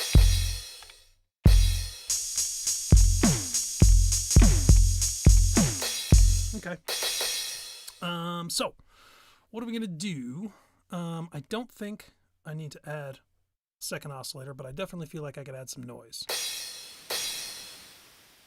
Man, I wish you had more control over the noise. It's very simple. But we can mess with that. Oh. Do you think, small world, big things, you think I would be able to individually send the noise? I don't think so, right? But let's try. So if I have individual for the noise,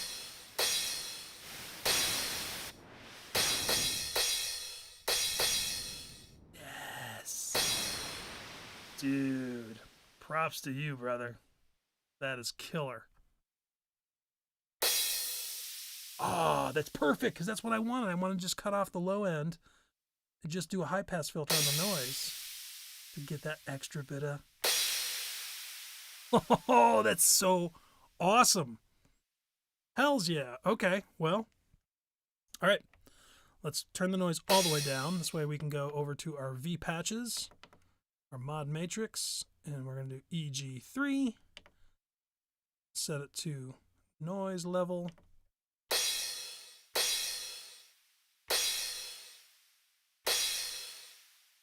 Ooh, man, that is so cool.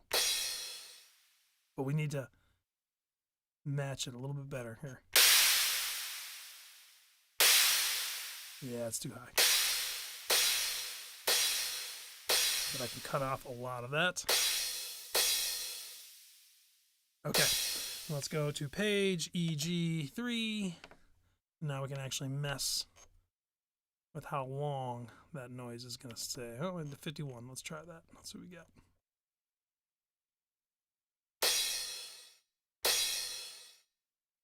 A little bit longer. Let's try 60. I am so excited, man. Dude, that was a fantastic tip. Oh, so close. Oh, keeps it there. Okay, so let's go back to the intensity.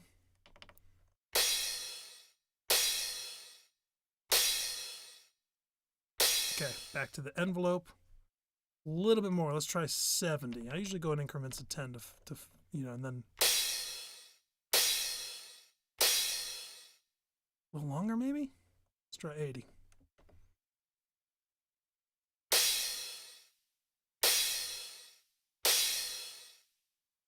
I'm going to go back to V patch 1, and I'm just going to take it out so we can hear what it sounds like without it.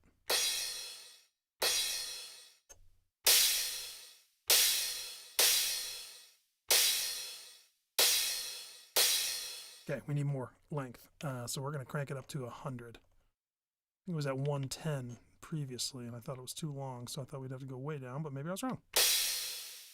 Too far. Oh man, there's a big difference between 80 and 100. I always find envelopes to be a little weird like that, and they're all different. Ooh. There's always this like sweet spot where you feel like it's exponential. Oh man, that is killer. Yes. Okay, I'm going to bring down the intensity just a little bit because I feel like it's a little bit too high. 39. I just want to hear again what it sounds like without it. Very bland, honestly, at least from comparison. I'll bring this up. I think it was 39 I said. Dude.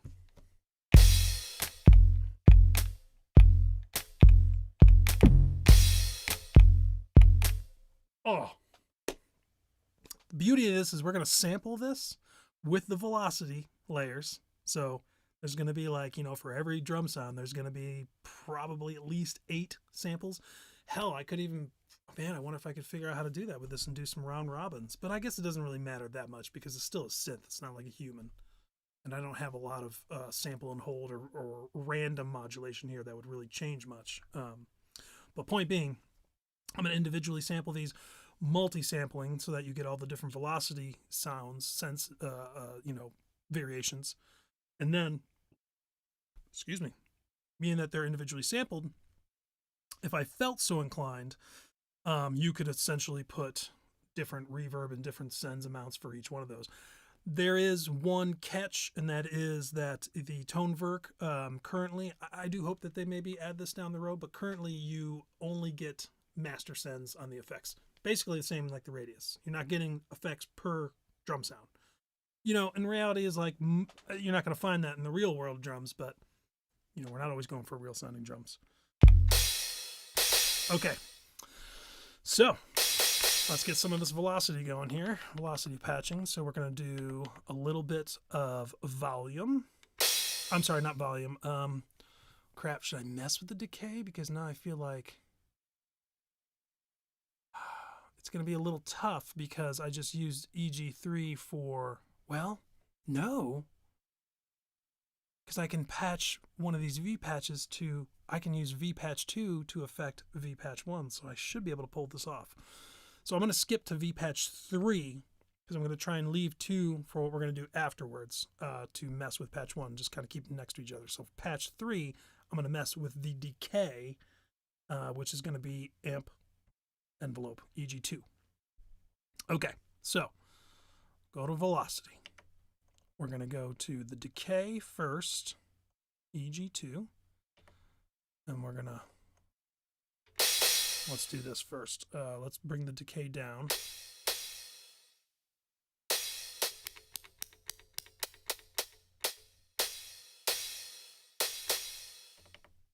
.41. Let's see what this sounds like. This is just the shortest it's going to be. But for a crash, I think I need to crank it a little higher. It's, well, no, I take that back. I mean, it's kind of like one of those hits, and then the drummer mutes it with his hand. So no, we'll keep that. I think that sounds good. It's gonna have to be a very low velocity though, because I don't want that to get messed up. We're playing higher stuff. Okay. So let me think here. So we got that for decay, and so now we're going to come back to our patch, our V patch, and we're going to crank this up. This is what's going to sound like with the velocity all the way open. We got to do both though. So what was that? Was that 40 something? So let's just go ahead, and I think 110 is what we're shooting for. So let's go 60. And then I didn't set this one up yet. Here's my velocity. EG2, release, 60. It's interesting how I'm hearing this guy go a lot longer.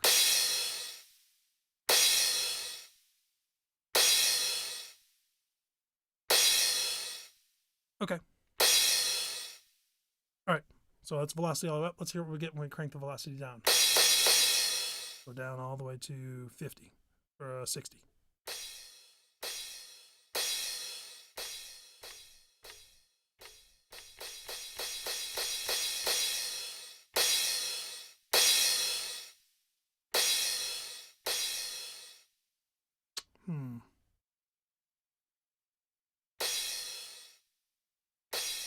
Okay, let's come here and bring this down.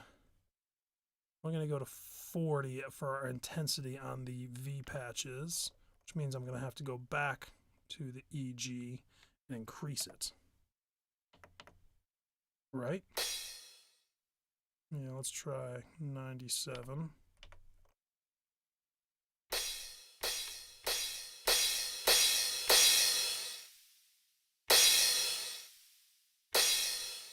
It's interesting how this first V patch seems to be fairly affected by that. Oh man, that's because I've been messing with the wrong one.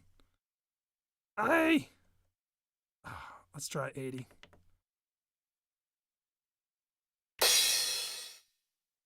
Nope, 87. I think I went up by 10. Okay, to the correct one. Let's try 31.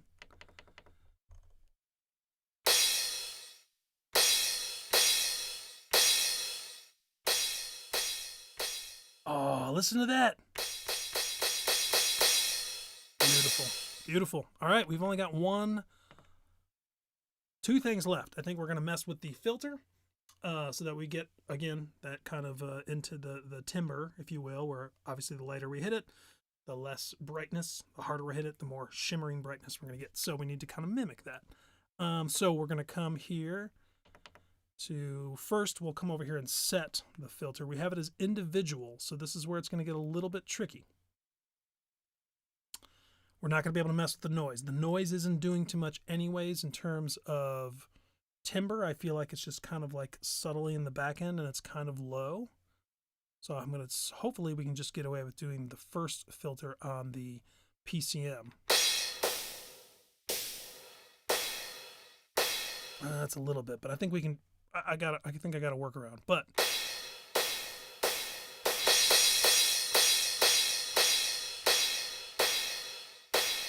all right, let's try there. So 74 up to 128. So we're doing 26 plus 28. That is 56. Wait, 54. So let's go back to our V-patch, velocity. This we're going to set filter 1, filter 1 K track, keyboard track. Wait a minute.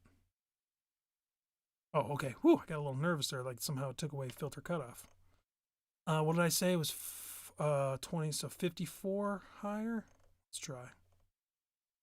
So I'm going to max out the velocity. Nice and bright.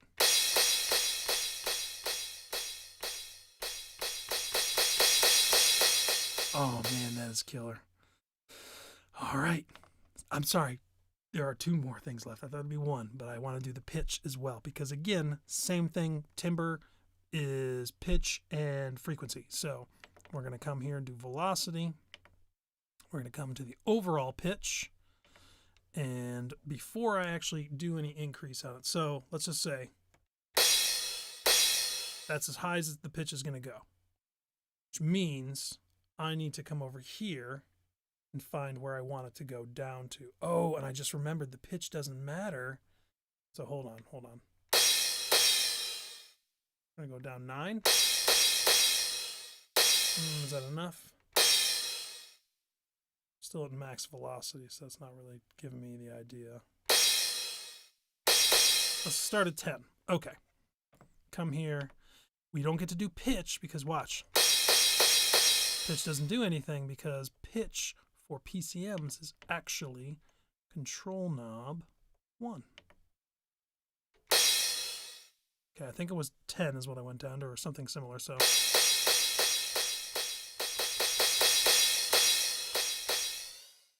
try something a little more drastic. Let's try 15. Maybe not so much because it's starting to sound a little computerized.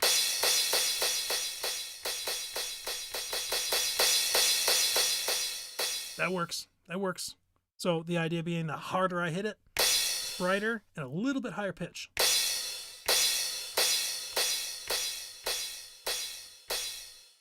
You know, I think I got to go a little bit more.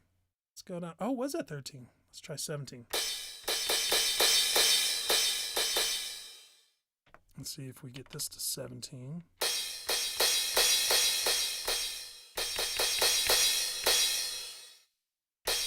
The reality, you're not going to be going, so you're not going to hear that, but just in the song itself, if you have like a, maybe like a second bar in the same verse, you have a little, small little crash, but then you're going for that big crash at the start of the chorus. It's a little bit brighter. Oh, that is fantastic. All right. Save. Okay.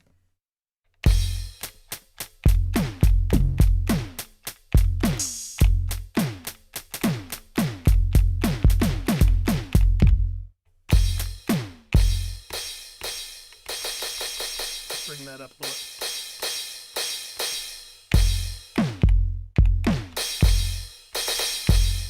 Cool. Okay. How about a ride? It is 9:54. We'll do a ride. So how does that give us? So that's 5, 6, 7, 8, 9. Because I'm going to do those. 10. Okay, we gotta do two more. Okay, we're gonna do one more cymbal. We'll do a ride and a splash. Okay. I'm gonna do the splash or the ride here. Okay. Okay. Program. Let's see. Okay. This will be my ride. We are going to do a PCM. And the next time I do this, I'll probably try and do less PCMs and try to just use the synth engine itself, because that's also very fun too. It'll definitely give us a more synthetic sound, which I would really like. But these PCMs are great. I'm going to keep them in the game for this one.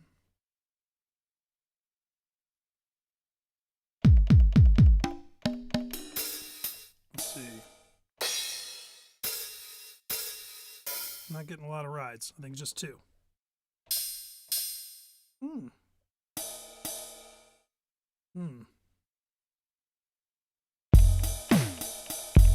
Or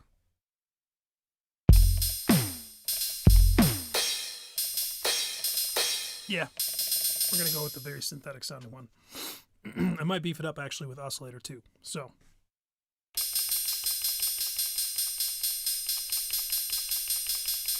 it's interesting. Here's my ears playing tricks on me. Oh, that's why. Because it's not set to. You can play multiple. What am I trying to say?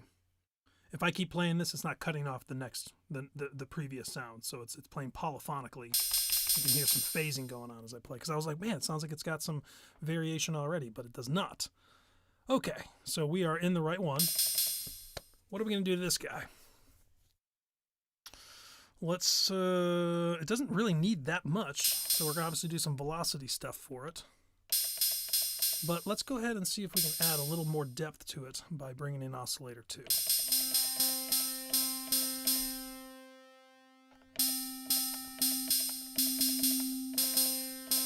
Okay, I think...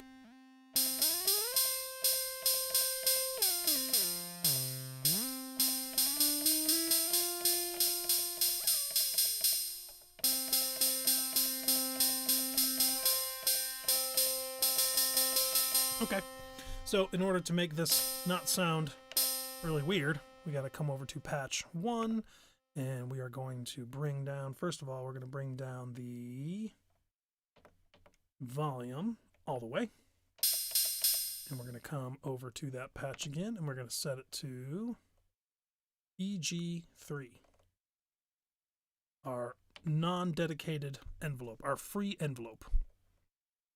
Do oscillator 2. If we do some intensity, we should start hearing it. Yep. Okay, still too much, but we haven't affected yet. So we're going to go to page, go to EG, page over to number 3. It is 110 by default. Oops. Let's bring this down to 47. Okay, I'm really going for just barely audible. I just wanted to add some little bit of beef to the bottom, so you can hear. I have to mess with the decay first.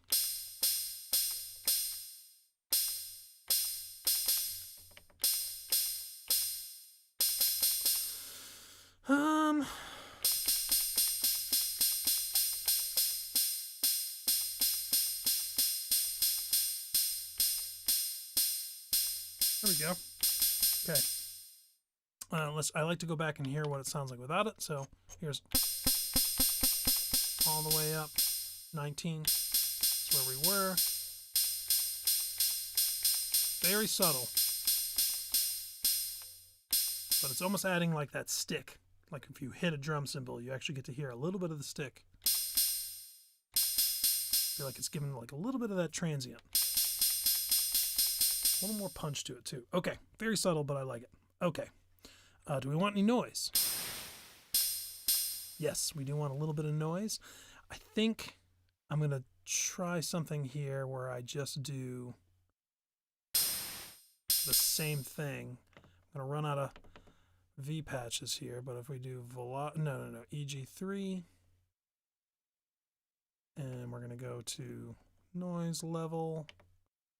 It was a 19 we were with the other one.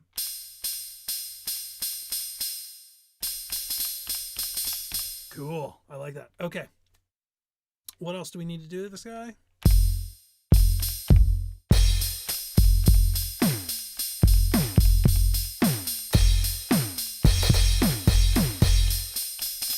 We need to cut out, even though we added some low end to this, I feel like we do need to cut out a little bit of that. So let's go to serial, because I do want to use both. We're going to go ahead and bring the high pass filter in. So I'm going to scoot it up to the middle here. A variable filter, very cool idea.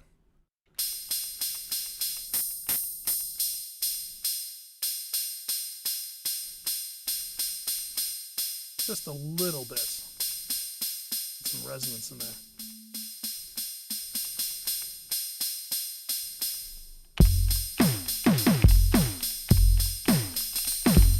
Okay, that's not bad.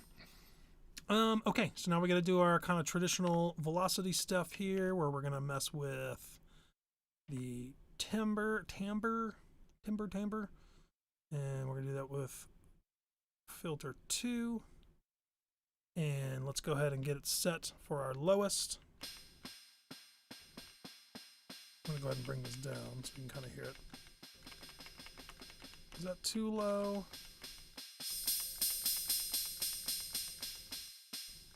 Okay, we'll try that. Back to our source, filter 2. So I'm going to crank up the velocity, and we're going to set it for what it sounds like when it's fully open. So let's hear. Yeah. That works. That works for me. Okay, now we're going to go over and we're going to do a velocity sensitivity for the decay. This is the one that counts for 2. You can define your own variable filters in MP. Nice. That's very cool. Can you sequence that too? I mean, you should be able to. I think you can on this, but like you can basically sequence through one of those variable. You say it has 4 sequencers. That would be pretty sweet. I think you can do that in here. Filter 1. No. We're looking for EG2 decay. Okay, let's come back here before we set that. I'm going to go ahead and make it a little easier on myself. We're going to go and do the same thing for this one to the release, and then we'll set. Yeah, of course, that's awesome. Yeah, I imagine also, like, you get a fair amount of selection for the modulation matrix here, but I bet you probably get more in that multi-poly because, obviously, newer stuff, much more capacity and much more ability to get to 5,500. Is that a typo? Are you serious? Is 5,500? How? That's insane. I mean, that means it has. I mean, you don't have 5,500 parameters, right? But I guess maybe you can sequence sub-parameters of parameters or something because that's insane. 5,500. Oh my God, you're gonna make me buy that thing, man. That's crazy. That would be incredible. Decay. Oh wait, nope. Release on this one, right? Yes. Okay. Well, let's get into our EG number 2. I can actually just control from here. Each step in the sequence can be a destiny. Wow. Oh my God. That's pretty neat. Oh man. I saw one of those things. I swear, like the algorithms got me on those on the synthesizers, because I swear to you, just in my head, because I'm addicted to synthesizers, I was like, man, I wouldn't mind getting something new. And that Korg multi-poly showed up like 3 times in the past week on my Reddit feed. And now I know that it's got 5,500 destinations. Oh, man. My poor pocketbook. Okay.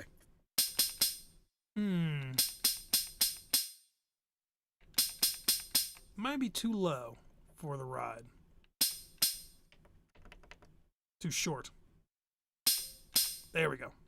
Has to have a little bit of decay on there. So now if we go back to our V patches, I'm going to go swing back to this one. Intensity, we're going to bring it up by 20. Well, let's see, what was it? 110. I just went down to like 40, I think. So let's just try 40.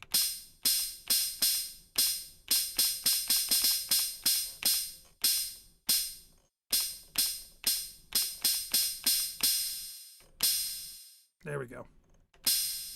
Okay, now if I come over here, do 35 as well. Too much.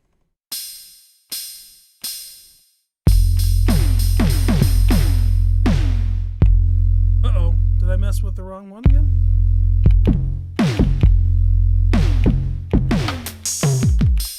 I'm gonna have to go fix this, I guess. I must have done something. Alright, well, that's alright. So 28, I think, is the answer. So we gotta go back to patch 4, bring that to 28, and that's full velocity. So here. Down. You know, I think we're gonna crank this up to 33. 33, and we're gonna go back over here, and we're gonna bring the decay down to 44. 46. Yeah.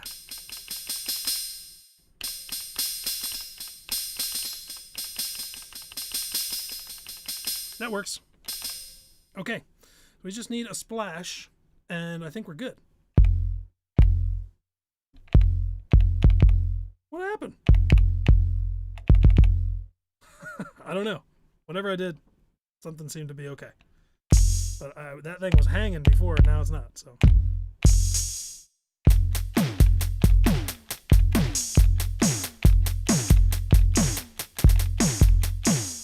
I think I gotta adjust this guy, but we'll deal with that later.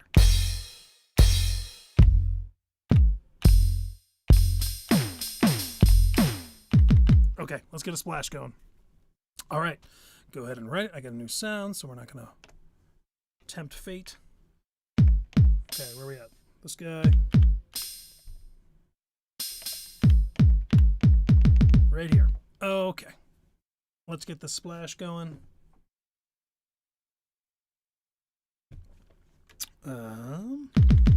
Was that it? Yeah. Let's go over here to our drum PCMs. Oops, get the pitch in the middle. Nope, come back here. There we go. And let's see if we can find a little splash.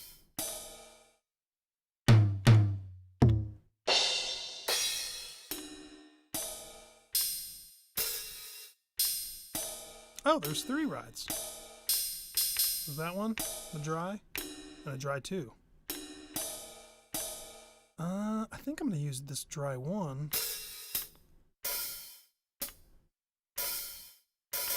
That might be a good splash too.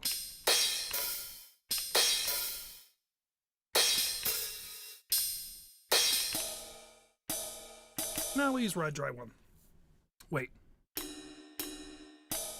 There's much more bell on dry 2. Okay, dry 1. Okay, this one won't be too long because it's going to be fairly simple. We are going to just quickly adjust the decay.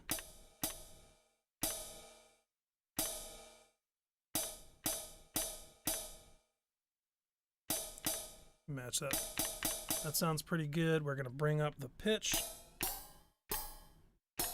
Well, we're going to need a little bit longer on that decay. If you're not doing with some like high quality multi-sampled stuff, as you increase the pitch, of course, we shorten the decay of the sample. Okay, now we just need to brighten this up a little bit, take out some of the, we'll use a little bit of noise. We are going to use the excellent tip of using the individual filters. So I'm going to bring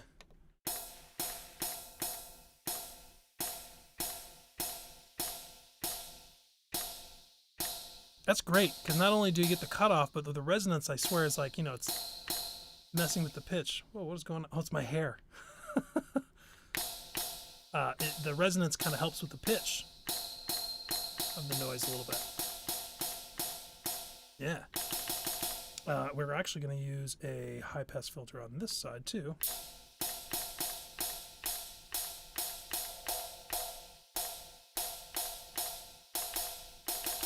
And maybe just a little bit of wave shape. I believe we were using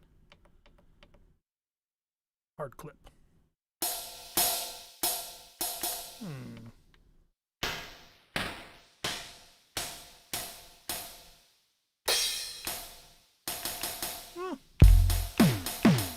Doesn't sound like a splash anymore, but no, we're gonna use that. Well, let's try something else. Haha, no. But let's see what we got.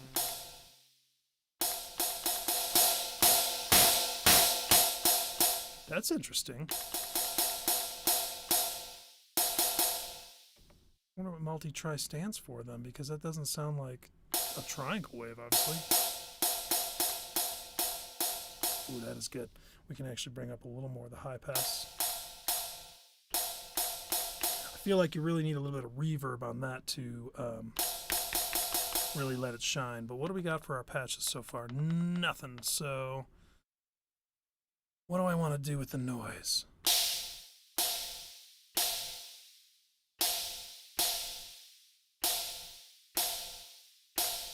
That's not bad. That's not bad. Maybe increase this a little bit.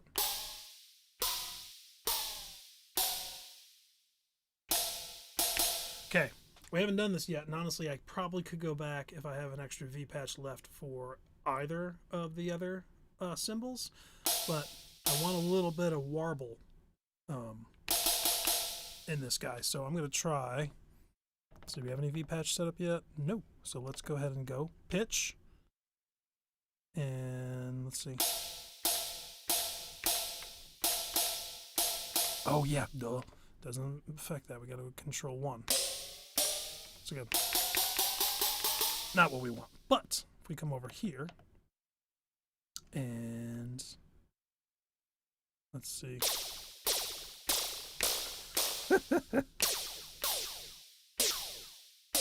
That's so cool. We don't need that much though.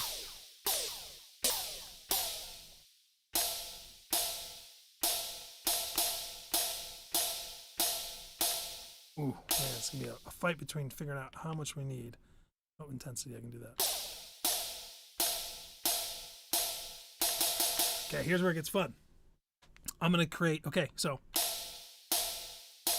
you can hear it warbling a little bit, but then I'm gonna come over to patch, V patch 2, point it from LFO to destination patch, V patch 1.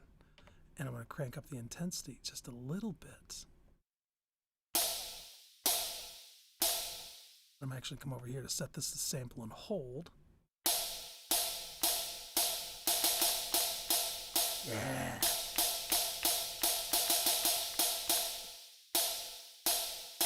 I like it.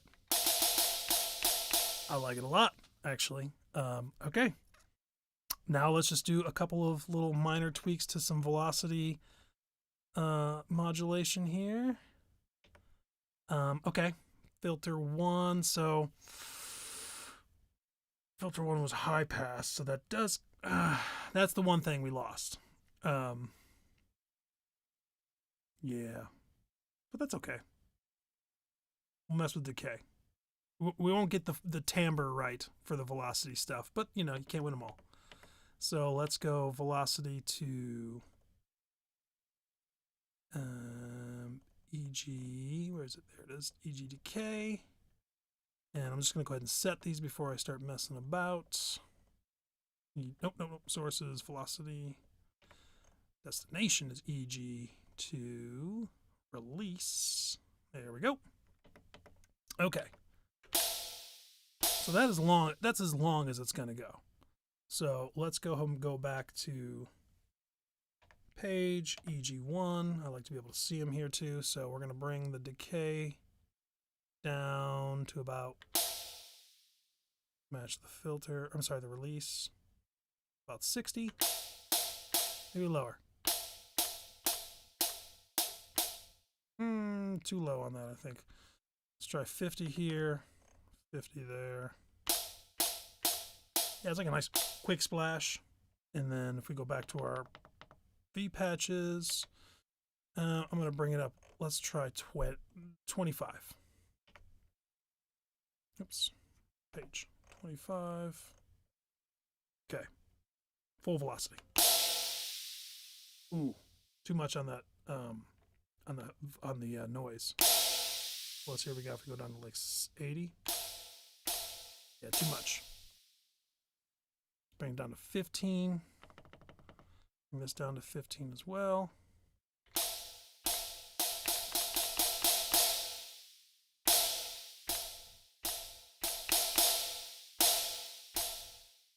Cool.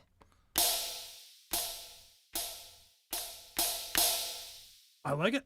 I think that's good. Very subtle. We didn't get to mess with the timbre filter wise, you know, to like kind of bring down the pitch a little bit, but I'm okay with that.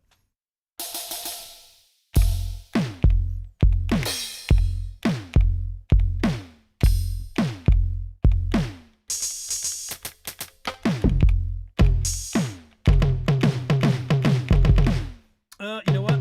10:15. Oh. Let's write this. Save. Okay, we're gonna do this super quick. I gotta get a shower and go to bed. I'm gonna try using the copy function. Okay. So where we're going here, we're gonna go back to program. So our filters, our tom is on 7. We're gonna do a copy to 8 and to 9. So go back to page utility. We are gonna scoot over to copy instrument. We go, this is telling me 7, which was yes, right? 1, 2, 3, 4, 5, 6, 7. Yep. 7. And we're going to copy to source. Oh, you can set the source too. Oh, I see. Yeah. So we actually want to change. This is where it gets a little confusing. The source is adjustable, but the destination is not. So we need to go back to program, hit 8, and it's going to source 7 to 8. I'm going to go ahead and we saved it. So, okay, well, let's see what we got. Yeah. Okay, we're going to do it again, and we're going to come over to 7. It's going to go to 8, 9. We're going to pull it from 7 again, right? Source 7, destination 9. Going to go down to here. Yes. So now we should have. Okay. And what I'm going to do now, I'm going to go ahead and write. So just in case we make any mess ups here. Oh. Right? Yes. Still on the other thing, so.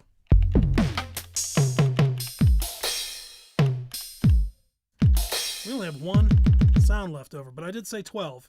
And technically going through the whole keyboard here would be 13, so we're good. All right, let's go back and edit number page. I'm sorry, this one's 7. So we'll go low. We'll do what it's supposed to be. So low, medium, high. So if we go to this guy.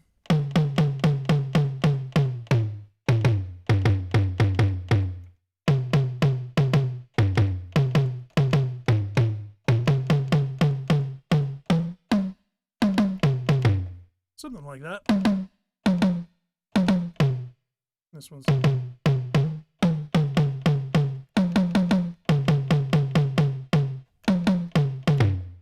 maybe a little more.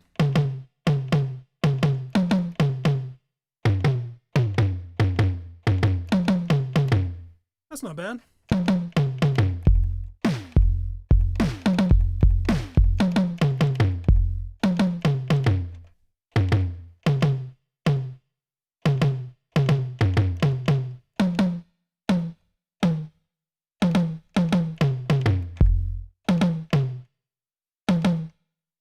Ah.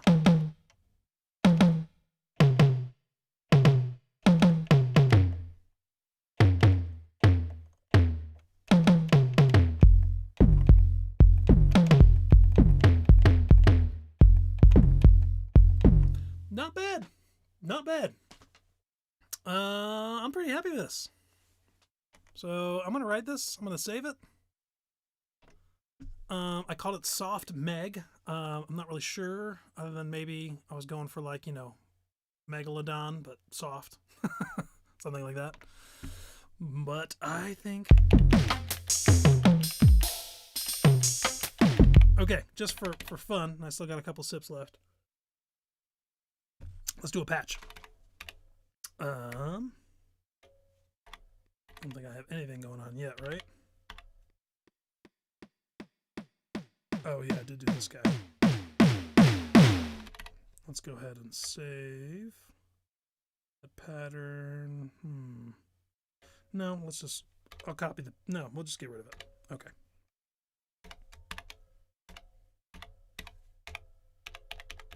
What's going on here? Okay. All right. Let's try.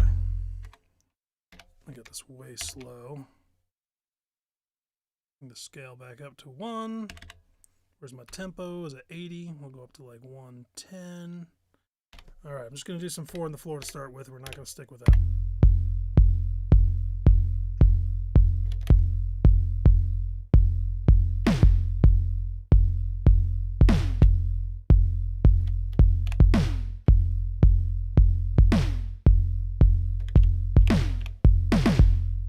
Okay, let's mess with some of the velocity here.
Maybe we can mess a little bit with the velocity. Part of the issue is here is I have it all on one track instead of using the glorious subtracks, which give you a pattern per sound. So that, oh man, you know, it's interesting. How am I going to do that? Yeah. I might have to, I'm going to give this. So my plan here for those hanging out still, and hopefully I'll put it online. Hopefully people will see it. I'm going to sample this. I'm going to create something to use in the ToneVerk and give it out for free. So if you are into the sounds and you want to see this kind of stuff in your own ToneVerk or whatever else you can use, because I can also put them out as raw samples as well for whatever sampler you have, please stay tuned. I will put it out there. You know, obviously mentioned on my YouTube channel, which is what you're watching now. I also put it out on Reddit and Electronauts forum, which is where I spend a lot of my time. So yeah, so what I'm thinking now, I don't think there's a way to converge the two. Like I can't have multi-sampled sounds on the subtracks in the ToneVerk. So I think I'm going to release 2 versions of this. One where it's just a single regular sampled instrument, or a multi-sample, I should say, multi-sampled instrument. That way you can get all the velocity variants in there. And then I'll probably also release it as single hits for the subtracks, meaning you won't get all the velocities, but you'll be able to sequence them individually. So I think that's the way to do it. I'll do one of each. And then you can pick and choose which one you want to use. Yeah, I had a lot of fun. I hope you all did. Thank you guys for shouting out. Small world, big things. Very thankful for you to participate. I'm really happy you've been my highest participating person so far. So thank you. And a big shout out to VMPPVM8763 for letting me know the audio wasn't working. And yeah, so, and yeah, sorry, Static JPL. I will definitely bust out that Mega FM soon. And then we'll get some of that good old fashioned Yamaha synthesizer chip goodness. Yeah, anyway, thank you guys for hanging out. I really appreciate it. This is probably one of my best streams so far. I'm here every week, and the goal is to start getting some more stuff, some more things to share with you guys so that more people want to watch and enjoy. So please keep on a lookout. My tomorrow is going to be focused on sampling this guy, and you know, life, everything else has more control in my day than I do these days. So I will try and get this done tomorrow, maybe pushed out. It could take until the end of the week. Friday night's the night that I usually kind of give myself a few hours in the nighttime to kind of work on some things that I need to catch up on. I've got a backlog of things I need to sample, but this is more important to me because this was like, we made this all together and I want this to go out for people to use, and it's going to be a little bit easier than the other things I want to do. But yeah, so thank you so much for joining. Keep an eye out. This will be a sample pack available for the ToneVerk. I also do have an OPXY and an MPC Live 2. If I can figure out ways that there are some tools out there that I can quickly bounce them out to those as well, maybe I'll be able to release it all for all sorts of different things, because I would like to have these sounds all in all those different samplers as well. So yeah, thank you so much. Please come see me next week. Keep an eye out. I do try to release a performance video every week as well. I just put out one on the ToneVerk that I was pretty happy with, but I think I'm going to try and get an OPXY song out this weekend or before the weekend. And last thing I want to mention is the Medieval synthesizer, the Teenage Engineering EP1320 Medieval, is probably one of my most popular videos that I make have to do with that synth. So I've had a lot of people asking for a tutorial. I don't really do full tutorials. It's not really my style. There's plenty of awesome YouTube videos out there, especially from people like Loopop and, oh, who's the goofy guy? Can't think of his name. Cuckoo. He's great. Sorry, I would insult him by calling him goofy. He's goofy. He's very goofy. I love him. He's a goofy guy. I don't do those kind of tutorials. What I do is I try to show tips and tricks in my workflow approach. So I decided I'm going to do that as a live stream at some point, maybe on a Friday or something like that, and just hopefully do like a Q&A. Maybe people, if they're interested, want to ask me how I do things while I'm also showing you how I do things. So keep an eye out for that as well. Yeah, have a great night. I will see you soon. Thank you so much.